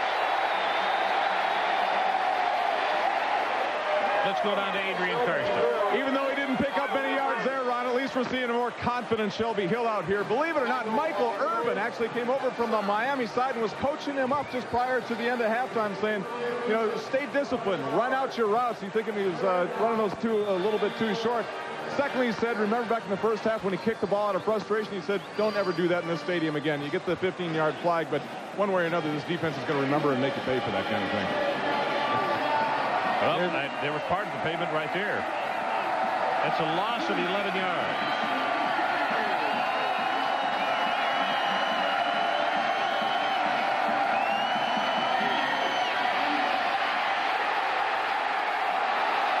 Hit hard and breaks away. How, I don't know, and lofts this one. And it's intercepted down at the 31 by Terrace Harris. You know what, Mike? Is trying to put the pressure on. That might be as good or better than the punt. Exactly. Now, it's a good play by Marvin Graves, but Marvin has to be thinking that Miami has 14 players on defense, because he has about 7 chasing him, and then when he looks downfield, there's 7 more in coverage. Darren Crine, number 91. Darren Crine, the defensive end, is going to come in and get knocked down. But remember what the Syracuse coaches talked about. You see somebody almost pull him down. He's down on his knees, gets back up, puts pressure on Marvin Graves, and gets to him just as he throws the football. Like I'm trying to get, that was 35. I think that was 55 yards in the air, so it was as good as a punt for that matter, because there was no return. As James Stewart is hit in the backfield and knocked down. Kevin Mitchell is down at the bottom of the stack, and now here come flags, and we have fisticuffs between the 2 of the players.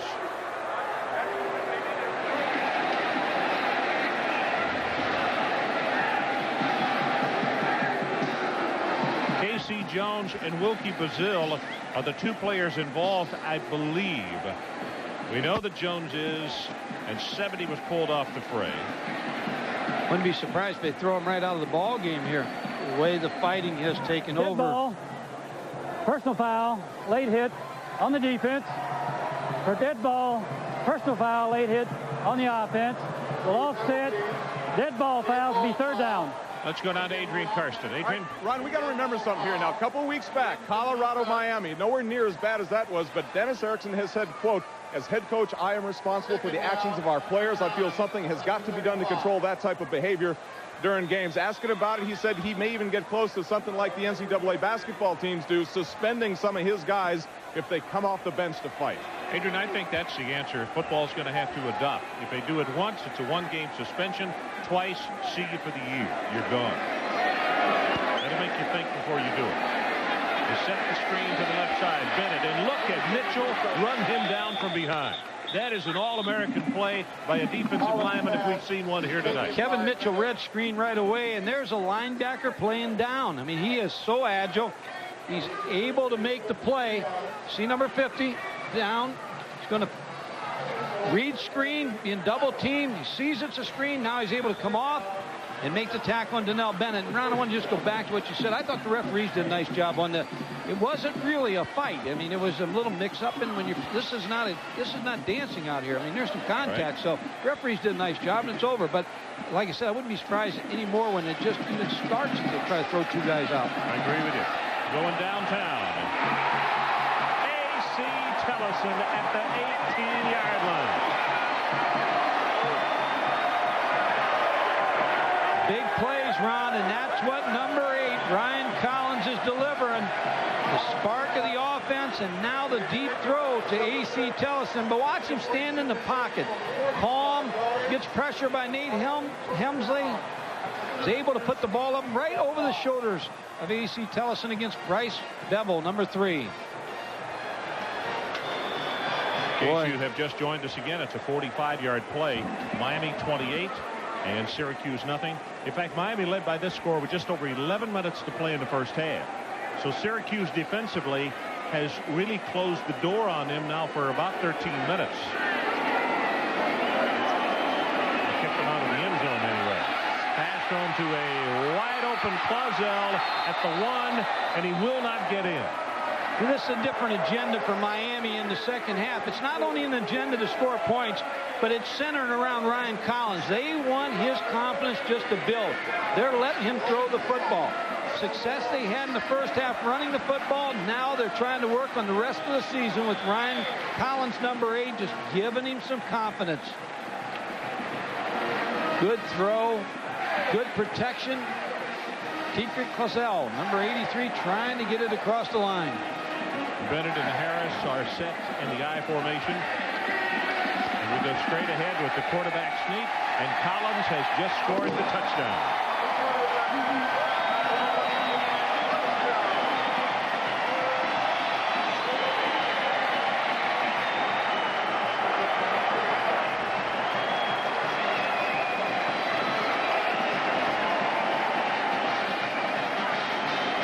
Ron, how many quarterbacks, as Ryan Collins starts tonight, how many quarterbacks do you think have been a part of this streak?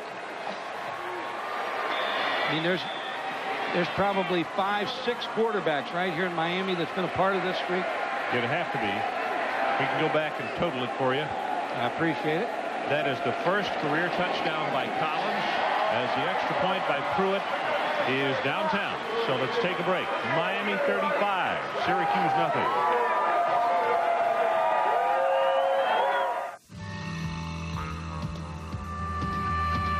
There's no place on earth that I'd rather be than out in the open where it's all plain to see.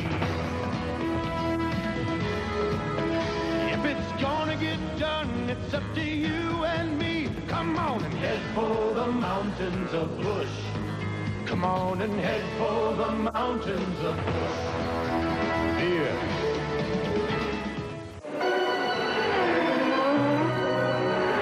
The average Grand Prix lasts but a few hours, unless it's a Grand Prix started with a genuine Delco Freedom battery.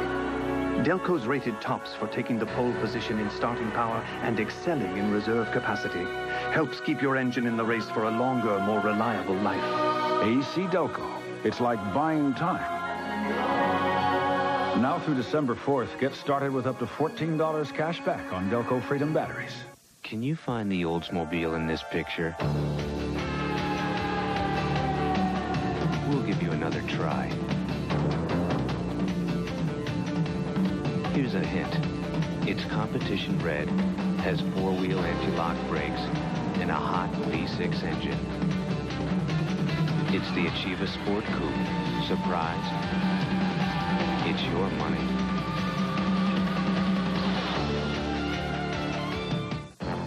Next Saturday, Marvin Graves and the Syracuse Orangemen take on West Virginia in an important Big East battle, live on ESPN. Good look at Collins on the sideline, his first career touchdown.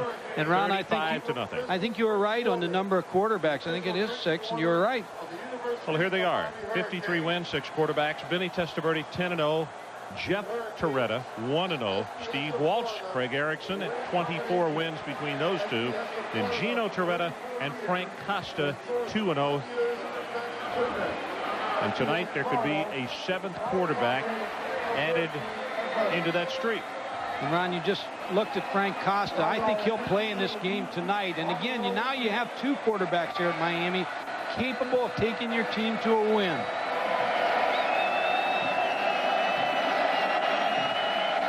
Scott Barnwell.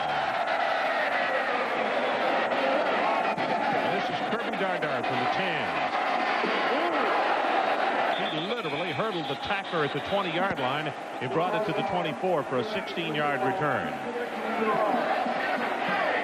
You're going to win the Big East. You got to beat Miami. And I don't believe there's anybody in the Big East that can beat Miami, Ron.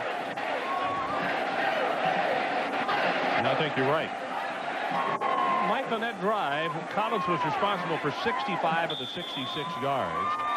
And the drive itself, 5 plays, 66 yards, 213. And a key play, that 45-yard pass to Tillison.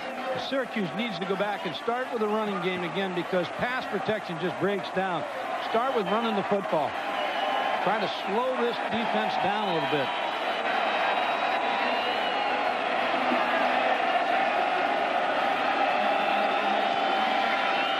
This is Gardar hit at the line of scrimmage. It's Prine who's holding him from behind.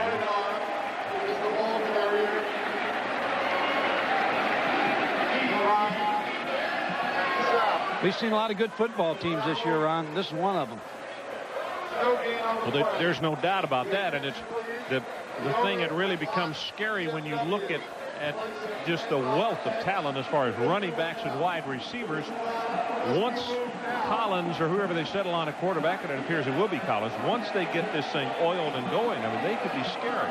It'd be interesting. We'll put John Junker in here at the Fiesta Bowl, and we'll talk about Florida State, Notre Dame. Can Miami get back in the picture? Here's the screen. Tipped and almost intercepted. Kevin Patrick was right there. Patrick is the one who caused the defensive touchdown back in the first half. That Kenny Holmes made the interception, and he almost caused another one. They're so well coached that they're pressuring the quarterback all the time. Then you figure we'll slow him down a little bit with a screen. Kevin Patrick was watching the block of the tackle. He knew it was a little different, so he was reading screen all the way and almost intercepted the ball.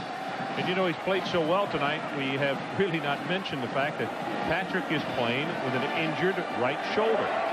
Had to have a left one work on last year, but and didn't practice on Thursday.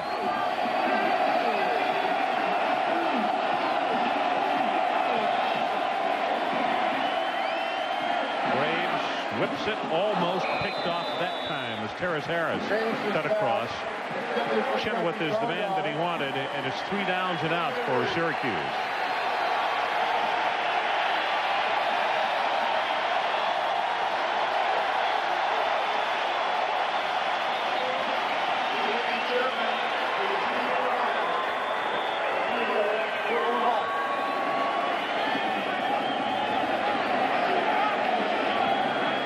Pat O'Neill kick it away to German.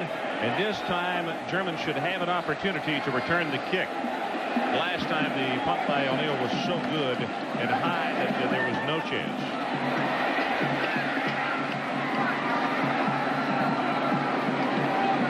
And this one's the same way. Down at the 25-yard line. So let's take a break. 35-0 the Hurricanes. It is 5 minutes and 13 seconds left to play in the ball game.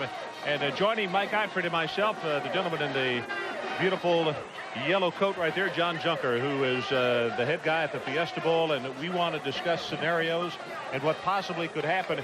Could Miami get another shot at the #1 ranking? It's very possible, Ron. There's been a lot of excitement in the city of Miami about that this week because with the upsets last week, very possible with 3 teams in the top 6, Notre Dame, Miami, Florida State, it can happen. All right, to tell you what we're going to do, we'll go back to play here, but we'll show you the coalition in the top 6 and how they stand. As Collins throws over the middle. And that will be enough for the first down to the 36-yard line. And here is the coalition top 6. All right, we got Florida State and Notre Dame, Ohio State, Nebraska, Alabama, and Miami. Talk about the possibility. Well, in the next 5 weeks, of course, with the key games coming up in college football and losses or ties by Ohio State, Nebraska, Alabama, Miami, especially with this performance tonight, is going to move ahead. Okay. If they're 1-2, it's going to happen on January 1st. So in other words, once Florida State and Notre Dame play, if Miami moves all the way up to #2, and Florida State or Notre Dame remains #1, which they will, where would they play the championship game? They must play in the IBM OS2 Fiesta Bowl in Tempe. So they have to play in the Fiesta Bowl. Okay, if Miami ends up #3 and Ohio State or Arizona would happen to be #2, Notre Dame, Florida State #1, what's the scenario there? The coalition contract, Mike, calls for those games to be split up, but I know there's going to be a tremendous amount of national interest in the possibility of a 1-3 matchup, especially if there's a member outside the coalition. One other question, John.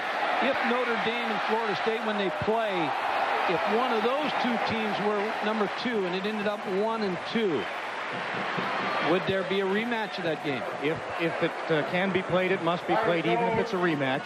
And that's entirely possible if the voters think that those 2 teams are the 2 best teams in college football.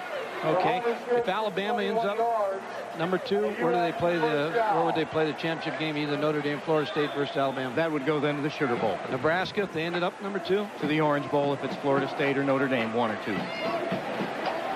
Okay, so what to give a summation on this? If Florida State or Notre Dame is #1 and Miami #2, then the game is going to be at the Fiesta Bowl. Florida State and Notre Dame against Alabama #2, that'll be at the Sugar, as that pass is thrown complete. If Nebraska is #2 and either Florida State or Notre Dame is #1, it's the Orange Bowl. And Ohio State against either Florida State or Notre Dame, and what is the other scenario though as far as #2? That what happens then? In that case, the coalition would split up the teams according to the contract, but we know there'd be a tremendous amount of national interest in behalf of a 1-3 type of matchup down the road, and those are adjustments that we think might be made down the road. John, you do a great job at the Fiesta Bowl, and of course, I think you're one of the best. And we'll say that you do get the national championship game, that's fine. But what if you don't? Where are you looking for your teams at this stage of the season? I mean, what teams catch your eye? You know, Mike, there's a number of great teams still out there. Of course, West Virginia's still unbeaten, and they're going to continue to move up in the polls. Virginia had a big win today. There's a lot of interest in the Big 8. They have 3 strong teams there, Colorado, Nebraska, Oklahoma. And on the West Coast, of course, Arizona and UCLA look quite strong.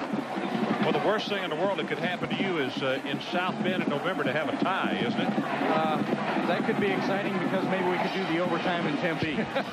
John, my last thing is, I know that you're part of the coalition. You can't comment on it, but I think it stinks. I really, as a football coach and a former coach, I always thought when you started the season, it's great. You'd have the chance to go to the Fiesta Bowl, the Sugar Bowl, all the bowls. Now they seem to me they're all selected beforehand with conferences. Well, Mike, we sure respect your opinion. I'd say 2 things. Is number 1 is openness would be great for all of college football, but that would include the tied-in bowl berths. Second thing, though, is the coalition has brought a little bit of stability to college football. Okay, It is second down here. Miami driving. They'll take it to the 10-yard line. We've been visiting with John Junker, and we wish you the very best of luck. Thanks so much for coming by, because there are so many scenarios here, but I think probably more so for two teams in Florida that really get after each other, that there is a possibility that either this team or the team in Tallahassee, that they could even wind up facing each other again. Absolutely. The next 5 weeks will be really exciting. John, thanks for coming by. Good luck to you guys. Nice to have you on, John. Appreciate you coming.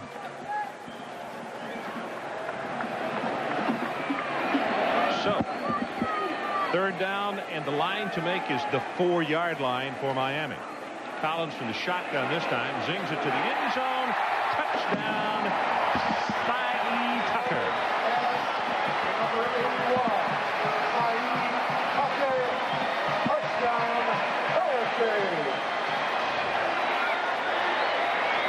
Phillies went to the bullpen the fourth game, got some bad results, but Dennis Erickson went to the bullpen tonight, and he's found himself a closer for the rest of the year.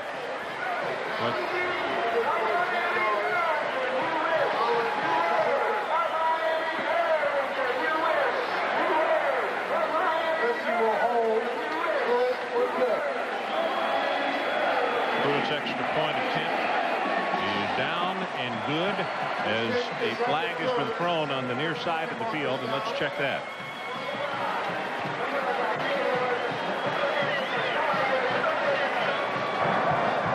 Offside on the defense. Point is good. Penalized on the kickoff.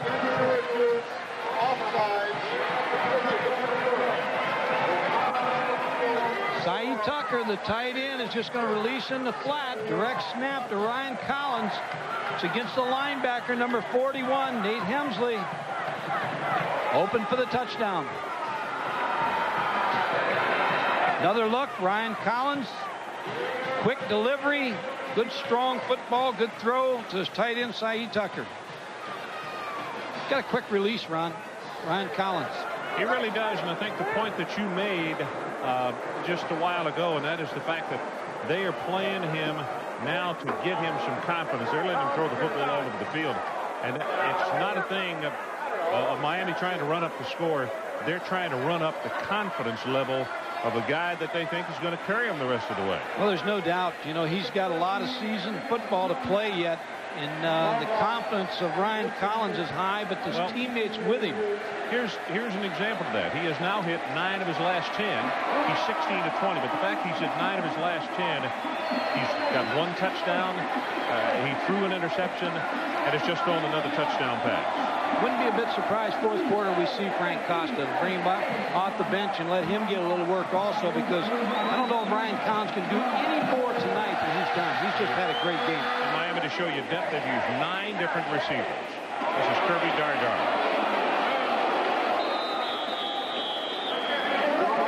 And Mike Tirico, what do you have for us? The hold the phone, Wisconsin, after being stopped on a 4th down in close. Minnesota gets the ball back up 7. Scott Eckers to Rashawn Early. Gets away from the secondary, breaks free. They punch it in from a yard out. Wisconsin has just turned it over, and they're in deep trouble. Well, the Big Ten has already produced the biggest wow of the day, and they're about to produce the second, I would say. It'd really be a big upset there at Minnesota. It'd be a huge win for Jim Wacker and his program.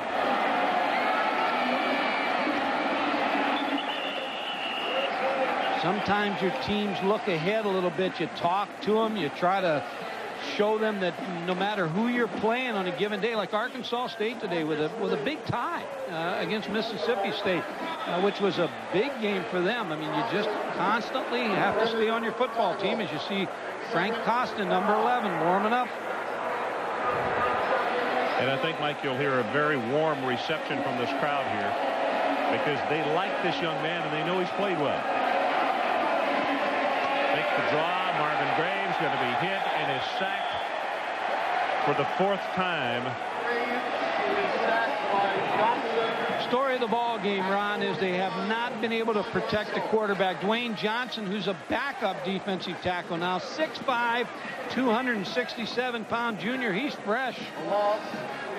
Number 94, there he is, roaring up the field again, beating the block of Cy Ellsworth. able to make the sack, getting help from Twan Russell, number 45. They just keep coming. I'm sure it's the last thing those offensive linemen for Syracuse want to see is a fresh jersey coming onto the field with that kind of athletic ability. That and the replay on TV.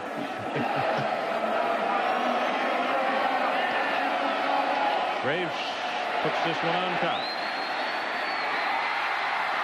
Intercepted and then fumbled and recovered again by Terrace Harris. His second interception.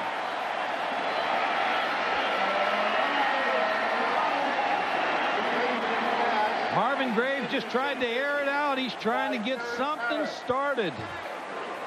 Tried to hit Shelby Hill down the sideline, but looked like Shelby Hill kind of gave up on the route a little bit because the ball was thrown so far down the field. Terrace Harris, number 6. Now you see Shelby Hill pull up. Now he becomes a defensive player. Causes the fumble, but Terrace Harris recovers.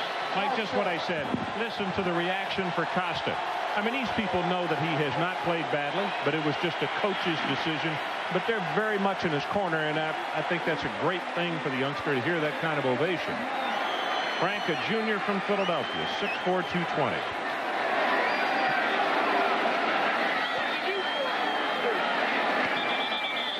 Hemsley is there to make the stop.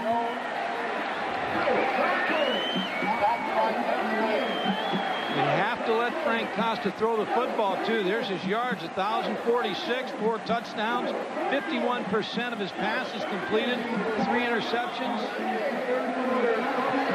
And that is the end of the third quarter. So we'll take a timeout. Miami 42, Syracuse nothing. Play as the Miami Hurricanes have proven that, yeah, they got a pretty good man on after losing to Florida State, and they are manhandling a Syracuse ball club that came in here 4-1. In fact, in the third quarter, to show you how the manhandle continued, Miami 189 yards in the third quarter, Syracuse 18 total yards.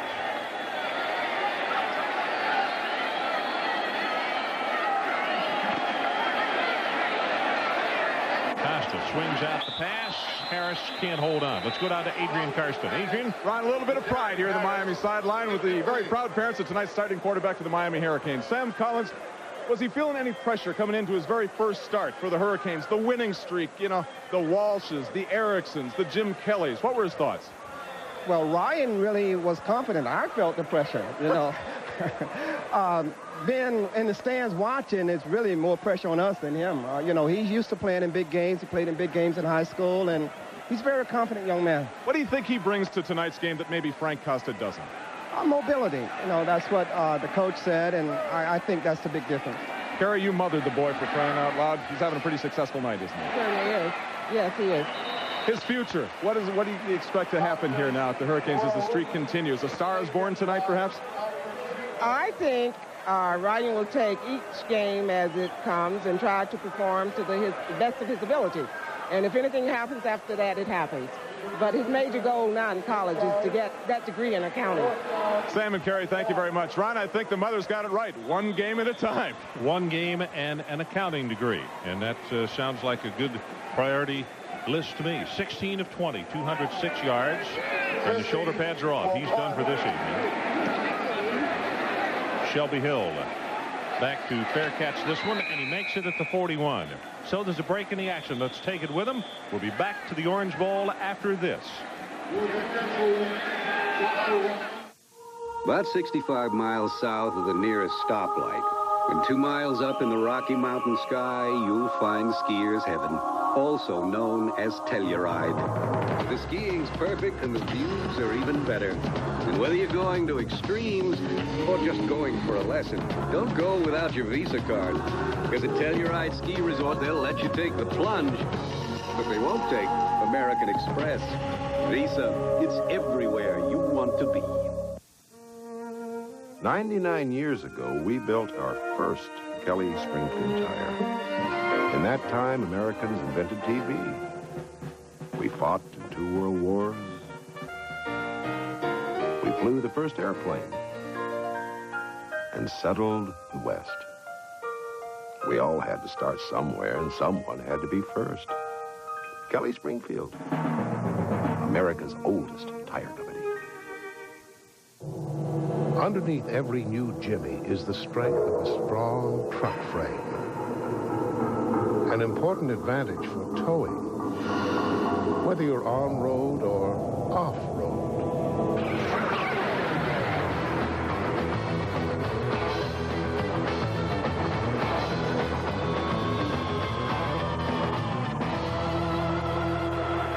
The GMC Jimmy.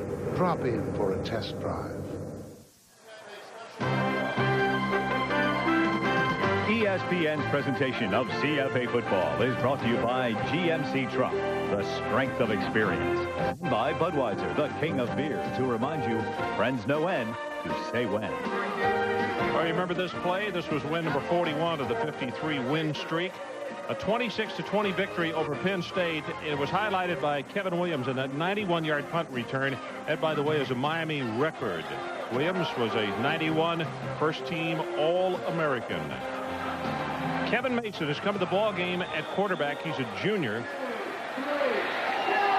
Thrown 6 passes this year, completed 3.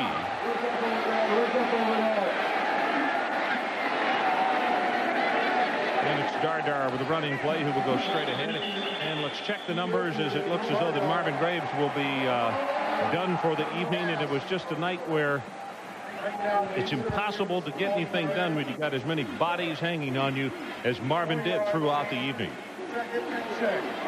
Instead of counting sheep tonight, he'll be counting Miami defensive players. 6 out of 20 completions, 59 yards, 3 interceptions. But fairness to him, he did not have any time. His protection tonight, Miami dominated. Just impossible to throw under the conditions he had. Come on, make some noise for that defense, everybody. Make some noise for it. Come on now. Fire the defense up. Fire the defense up. Wants to run the option. Pressure coming here on Mason. And he's going to scramble it and have the first down. Pick up 5 yards more, just inside the 45.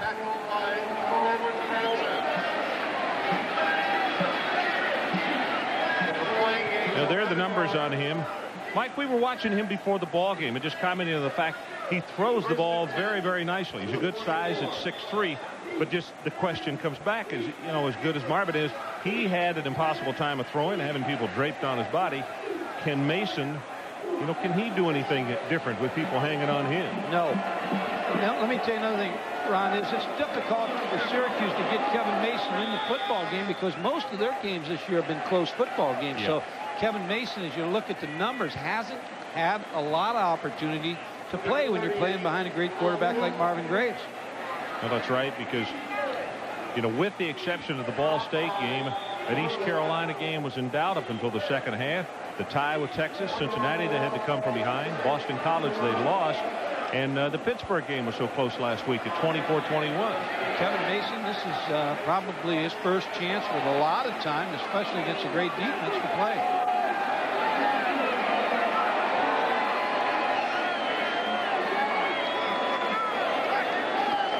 Wishbone set. You see the pressure, and the snap is an errant one. And on the ground, Richardson will make the recovery. Well, Mike, let's take a look at our top 10, and this is the way we see them this week. Florida State won. Arizona won again. You said they had some injuries. We'll come back to that. Notre Dame, just a powerful, powerful football team. Miami 4. Alabama with a win over Ole Miss. Ohio State rolled on against Purdue.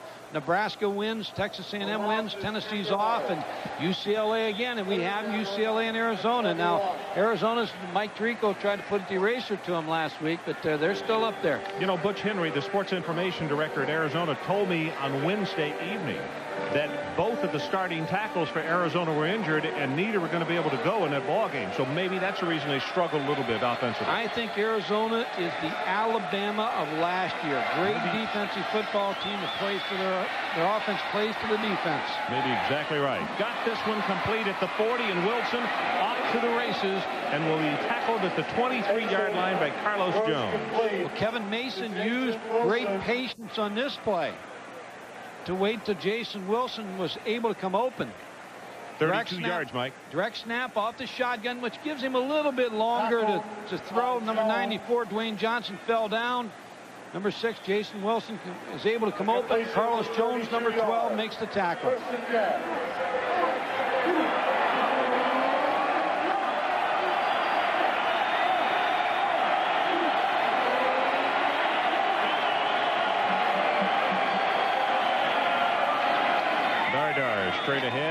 tackled at the 20. It's that pride factor again about the home streak in the Miami defense, because the crowd now is getting back into the game. The players on the field, the starting defensive guys are up, encouraging the defense. They do not want to give up the shutout.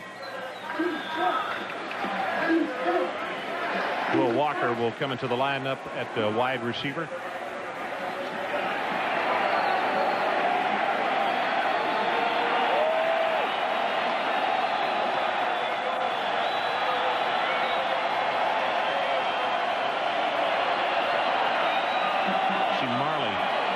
Blitz in the middle, and he will stay at home. They go with the option play to the wide side of the field, and Crine again catches him from behind. Boy, just any hesitation, and Crine with his quickness, he's just eating the quarterbacks up tonight. And again, Ron, Darren Crine just able, he's relentless, just to continue to pressure down the line of scrimmage, make tackle. See, he's able to come across the line of scrimmage, now get flat right away. Flat.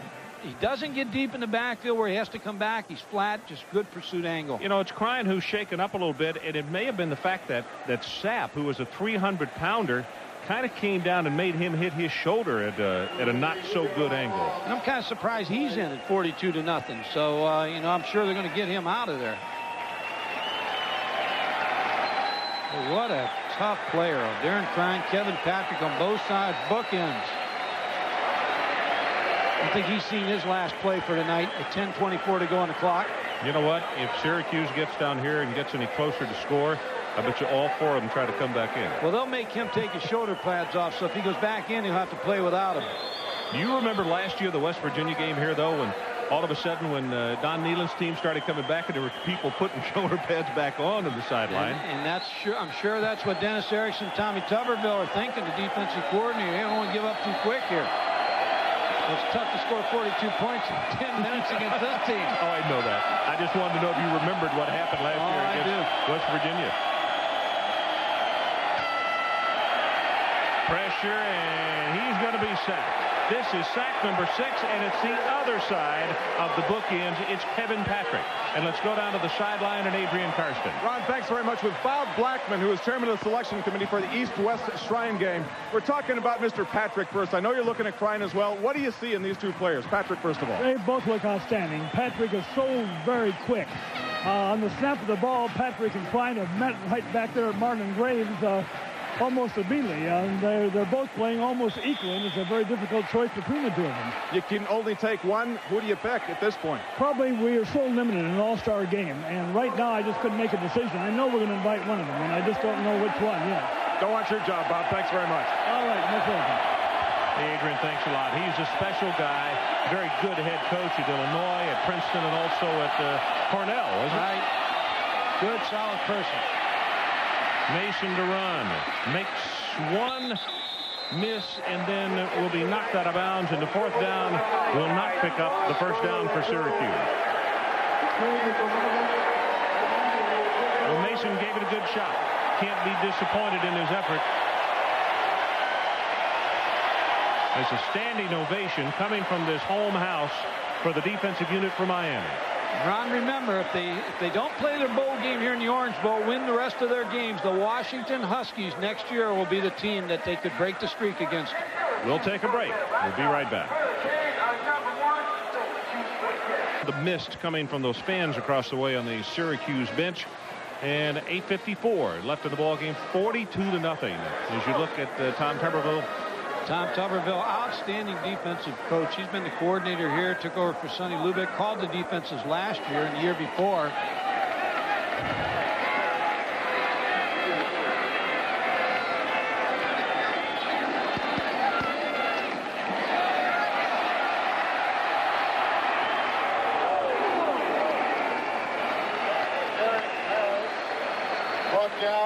When you look at the streak that this Miami football team's put together, 53 here at home, and you compare it to other sports, the Celtics 38 straight, 85-86, the Dolphins right here in town 27, the St. Louis Browns in Major League Baseball, and the Philadelphia Flyers is 24 in the National Hockey League. So quite an accomplishment here, Ron, of what they've accomplished, and they're chasing Alabama, who's got the great streak and who's leading at this point.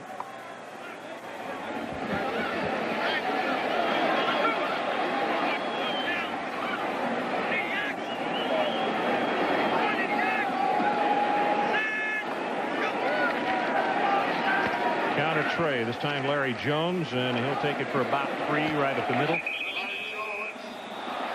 Well, now we have had a punch thrown by one of the Syracuse players. Womack is being shown off the field. He has been ejected. He hit one and then hit a second player.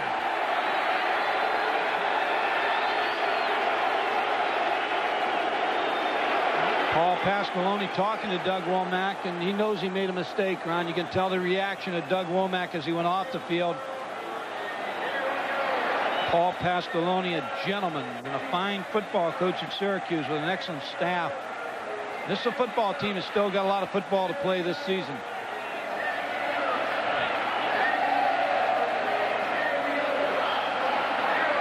Mike, I'm not sure that Womack was the first one, though. I saw Joseph make a hit first, and then I think that Womack came over to help out his teammate. Well, you remember early in the game I mentioned they may throw those 2 guys out that had the first fight. They weren't taking any chances, and I credit the officials. I mean, you know, rather than let a game, this is 42-0, rather than let it get out of hand, toss them. But again, this isn't dancing. There's going to be contact out there.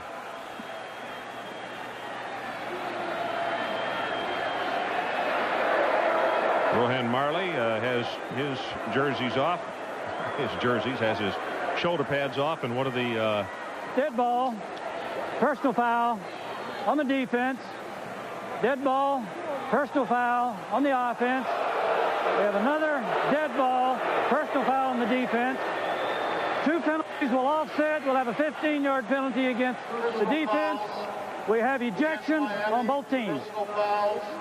And we have ejections on both teams. So we saw that at number 10, Womack was taken to the sideline, and we'll try to check down on the Miami bench and see who was kicked off. Both coaching staffs did a real nice job of getting right out in front of their football teams to make sure nobody left the bench area.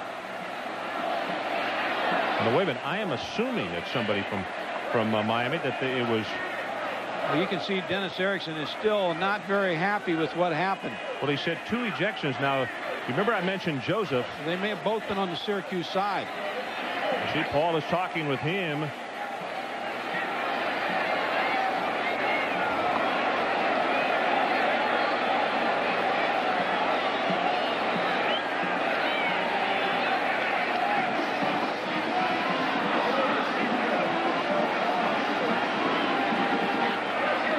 Let's check in with Adrian very quickly, see what he can help us with here. Adrian? Right, I am being told it was German who has been ejected. Now, he is very reluctantly making his way to the back of the bench here, helmet off, taking his gloves off. Yeah, it looks like he is done, Ron, so it's German out for Miami.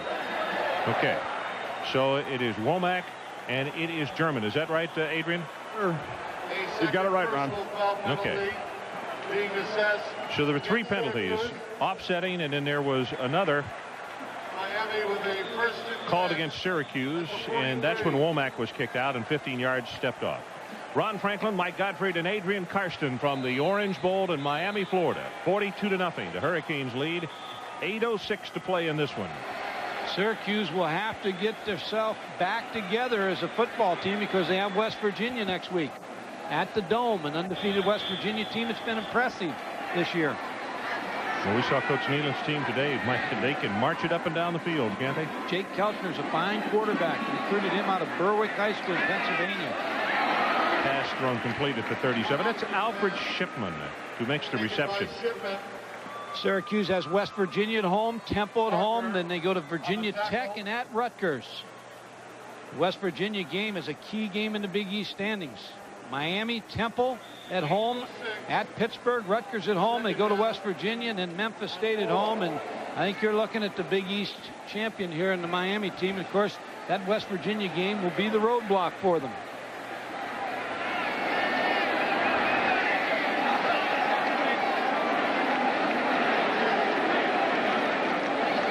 Larry Jones breaks the tackle and almost spins off clear again, this time to the 26. Gary Brannon has come in replacing Bevel at cornerback. He's out of West Palm Beach, and he is there to make the stop. The run leads 9 yards, first and 10. Miami at the 26 for Syracuse. Well, Ryan Collins got spelled late in the third by Frank Costa, and well-deserved. Good start for him tonight.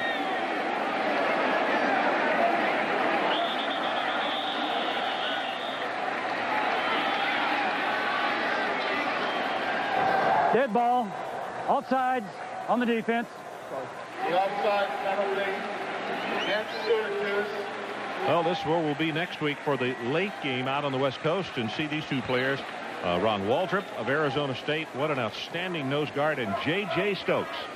Well, they'll be disappointed in Arizona today. They had a rough day. They gave up 68 yards rushing.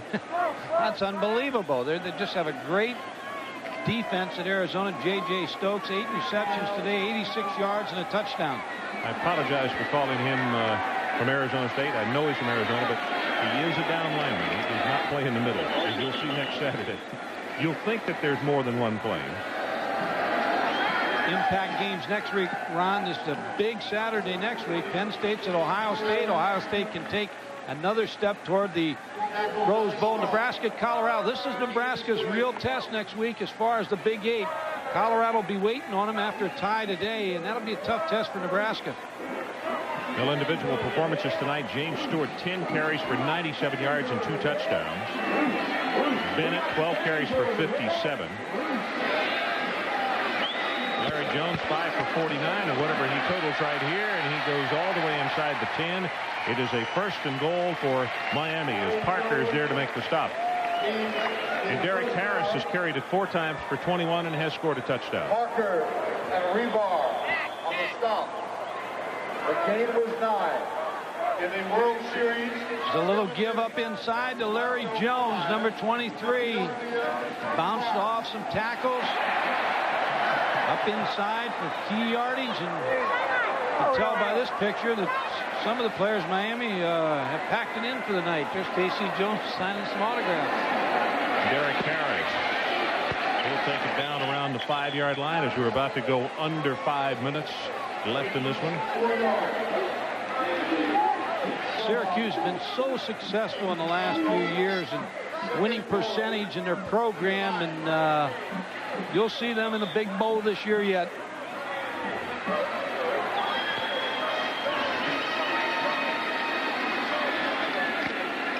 Mike, this is one of those that you have talked about in the past where if you're Paul, you probably just take this video and maybe not even show it to them, huh?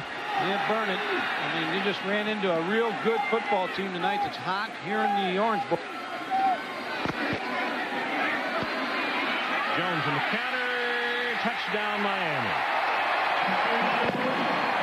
5 yards out of a Hurricane touchdown.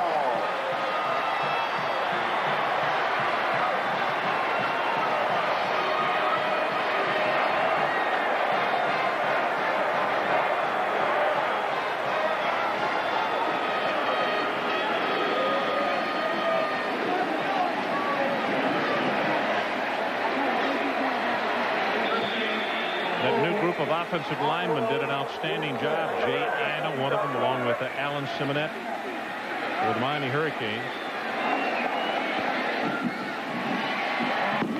Extra point, that time by Barnwell, is good. So we'll take a break. 4:26 left. It is 49-0. Not even half filled now. They have headed to the exits and into the night lights of this city down here in the southern tip of the state of Florida, because that man's football team, you see him checking his watch. Okay, guys, it's 3 hours old right now. But they changed quarterbacks tonight, trying to find some more offense.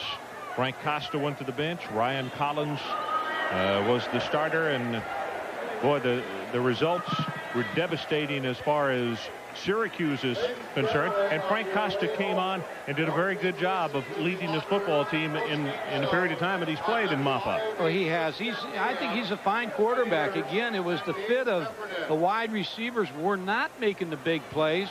Dennis Erickson felt the move to the quarterback, Ryan Collins, might spark him and him more big plays, and that's exactly what's happened tonight. And Gardar, Marvin Graves was just one of the worst outings he's ever had, but it was rather than, and we're certainly not putting down the great quarterback from Syracuse, it was as a result of what Tom Tuberville and the Miami defense forced him to do. This is Dardar from the 8.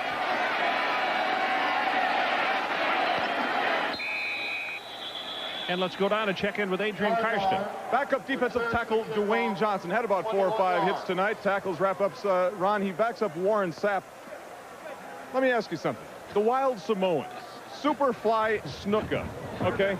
Looking at Rocky Johnson. This is Dwayne's father. Look at the man come off the ropes. That's what he was known for. He won the tag team title in the World Wrestling Federation. Superfly Snuka right there. I mean, this is one heck of a wrestling town. They got a great college wrestling team here. And look at the Samoans get after it.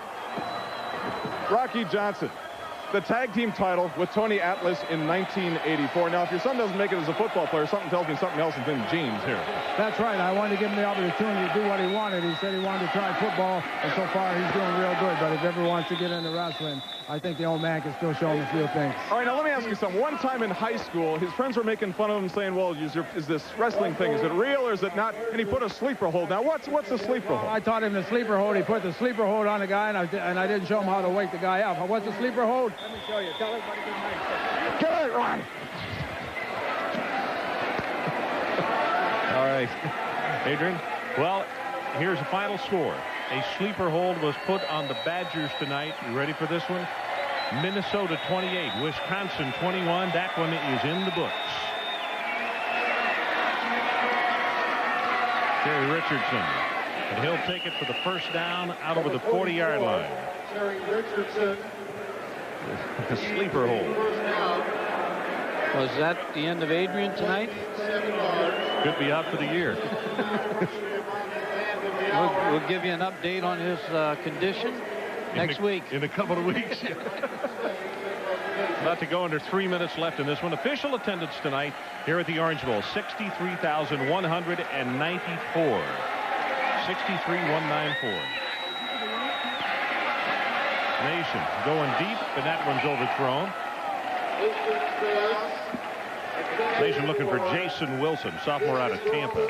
You know, we talk about, when we talk Texas football, you talk Darrell Royal, Woody Hayes at Ohio State, the Bear at Alabama, and you talk Syracuse, Ben Schwartzwalder. He was 178, 96, and 3 in 28 years. And in their brochure at Syracuse, John Mackey, the former tight end, had a great line. He said he taught us how to win in life, and then his last sentence was, Ben, we love you. And I think that's the great thing about coaching and players and the relationship you have. And here's John Mackey, a superstar, credits Ben Schwartzwalder, great coach at Syracuse, for all that's happened in his life. The ball is fumbled. It's on the ground at the 45, and now here comes a flag. Mason fumbles. Penalty markers. And there's a great look at the great head coach for Syracuse. Just an outstanding job when he's coaching there, a leader of men, and the coaching profession was very proud of him, and he helped make the coaching profession a solid profession. And this man right here, Paul Pasqualoni, is cut from the same mold and has been very successful there and will continue this program upward. Third down at 10. You look at the far sideline, and the players, they just can't believe this has happened to them. But some very good teams have come into this place to play in this streak of 53, about to be 54, and the same thing has happened to them. That one's complete to Jason Wilson, and you can see right there the arm that Kevin Mason has on him. He put that one on a rope. Ron, you talk about the home field and their early schedule next year, going to Arizona State and then having Washington the first home game, then Florida State the second home game. They'll be challenged here next year by those two football teams. Well, the Hurricanes are 2 minutes and 41 seconds away from getting a shutout. The last shutout here was 48-0 against Temple, and that was last year.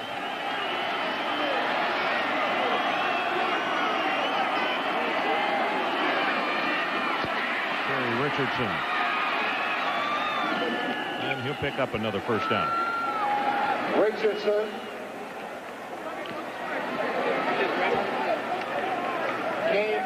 Well, tonight's Visa Players of the Game for Syracuse, Kevin Mitchell, 9 tackles, 3 solo. And for Miami, it's rare that we do this, but we're going to split it. Darren Crine, and he had 7 tackles, 1 sack, and Kevin Patrick, 4 tackles, 2 sacks. He caused an interception for a touchdown.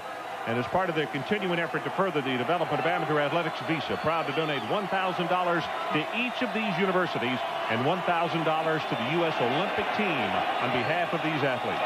And our congratulations to all of them. Well, he held on to that thing, and now here comes the flag in. Well, I guess he didn't.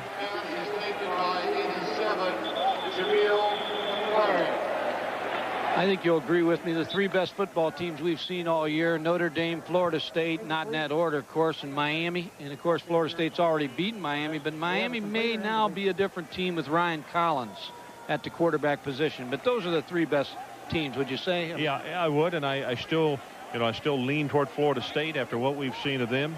I do, too. And next week we get to see Arizona, which we'll see if they're in that same class. I know we voted them up there, but we'll see next week. Got a pet. Baraka Short is the man who is injured, and now he's up and running off on his own. One thing when you play the University of Miami, they never stop hitting. Well, particularly some of these guys are just coming in getting an opportunity to play, and they're trying to get a coach to notice them. They practice hard all week, and they say, when we get in this football game, we're going to hit somebody. Marcus Carey, number 48. He's a senior, Riviera Beach. 2:01 left in the ball game. That's Baraka Short. He's from Opelika, a junior, 6'3", 250.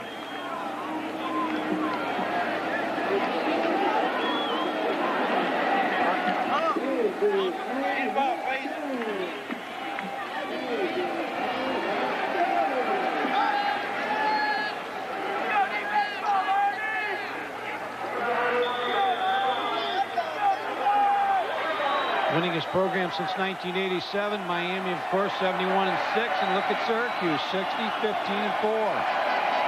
Florida State, Notre Dame, Nebraska, Alabama, and Syracuse. First down following the penalty.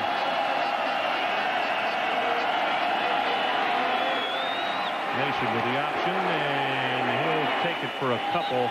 And they're tough ones as Robert Bass comes over. I'd be remiss, too, if I didn't add Alabama in maybe the top 4 teams we've seen, because we had them against South Carolina. We've seen some good football teams, and we're going to see some more as we go along. The game was 2. Darren Crine. Interesting that he would be one of our student players of the game and also one of our players of the game. Mike, I think you're right on the Alabama choice as far as being in the top 4. A lot of football to play yet. Good tough run by Richardson, and he'll come out of bounds. Clock is stopped at 49.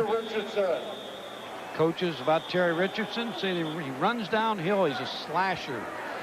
Of course, the famous number 44, 6'1", 205 senior from here in Florida. Came home to play tonight. See, Kevin Patrick, you know, what those starters are doing, we had a shot a moment ago of Crine and then of Patrick, and what they're doing is they're hollering to that defense saying, don't give up points. Don't you dare let them in the end zone. And of course, you know the recruiting at Syracuse on the number 44. Great players that have worn it. Of course, Floyd Little, Ernie Davis, Jim Brown. And their rushing yardage. You and I were talking about the great running backs of all time. I'd say my favorite's Jim Brown. Jimmy Brown, a lot of people will say, is the best that ever played. Now, you get a lot of argument. There are people that say O.J., other folks that say Sweetness.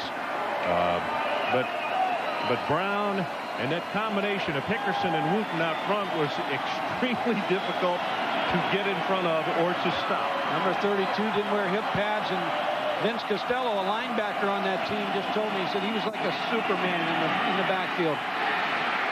Mason running for his life, gets by one tackler, and then he'll go down hard at the 10. He's close to the first down. Clock is under a minute. Running down to 35 and 34. This is all about pride right here with 31 seconds to go. Whether Miami's going to allow them in the end zone or Syracuse going to work their way in.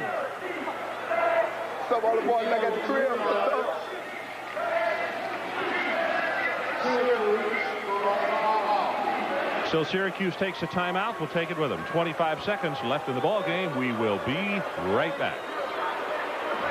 To the Orange Bowl to Miami. Ron Franklin, Mike Gottfried, and Adrian Karsten. 25 seconds left in this ball game, and Miami clearly showing that they, regardless of the defeat to a great Florida State team, are still one of the best, one of the top 5 teams in this country. Ron, an update on Adrian Karsten. His tie's asleep, but he's awake. Nothing could put those ties to sleep, even ether.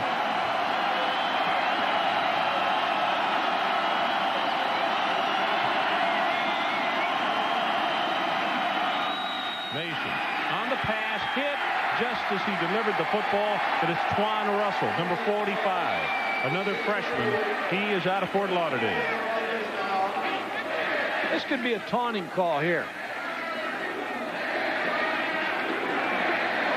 Dead ball, personal foul on the defense. I think you're right on, Mike. There's a little talking after that play, and I think that was the call.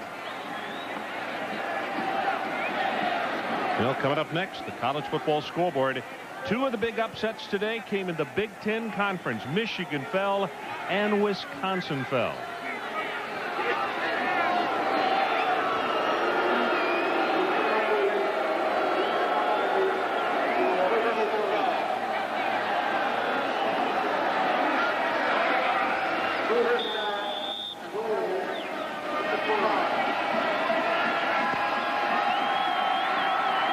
Seconds left. Penalty takes the ball to the 6-yard line.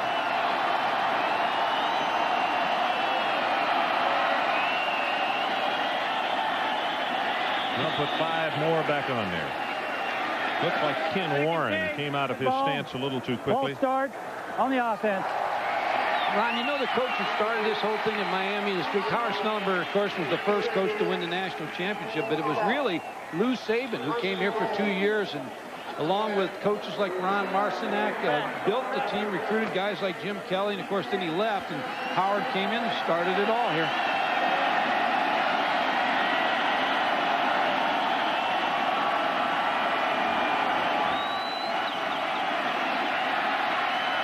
Going for the end zone on this one, overthrown.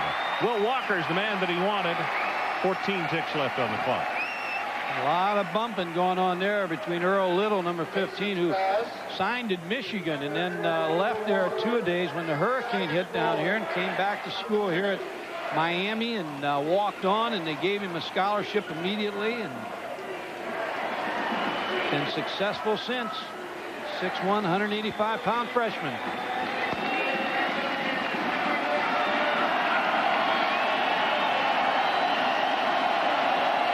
Listen to these fans, Ron. They do not want them in the end zone.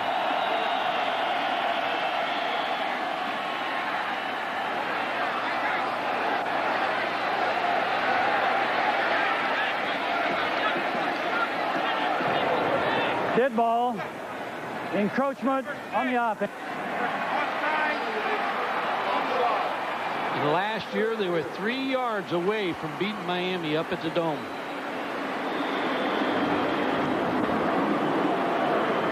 Tonight they're 3 miles.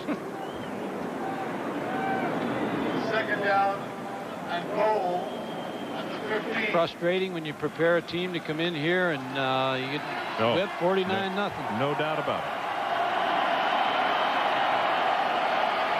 They've whipped a lot of people here and on the road.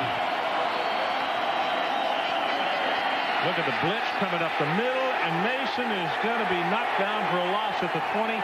Riley is the man who came through. And Syracuse calls a timeout with 4 seconds left. We'll be back.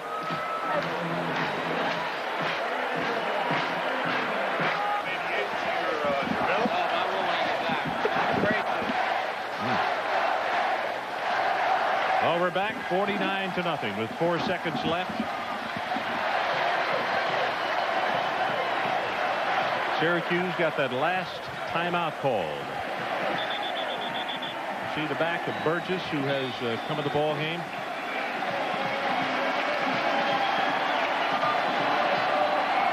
So the streak is going to go to 54. No doubt about that. It's just, can they keep them out of the end zone?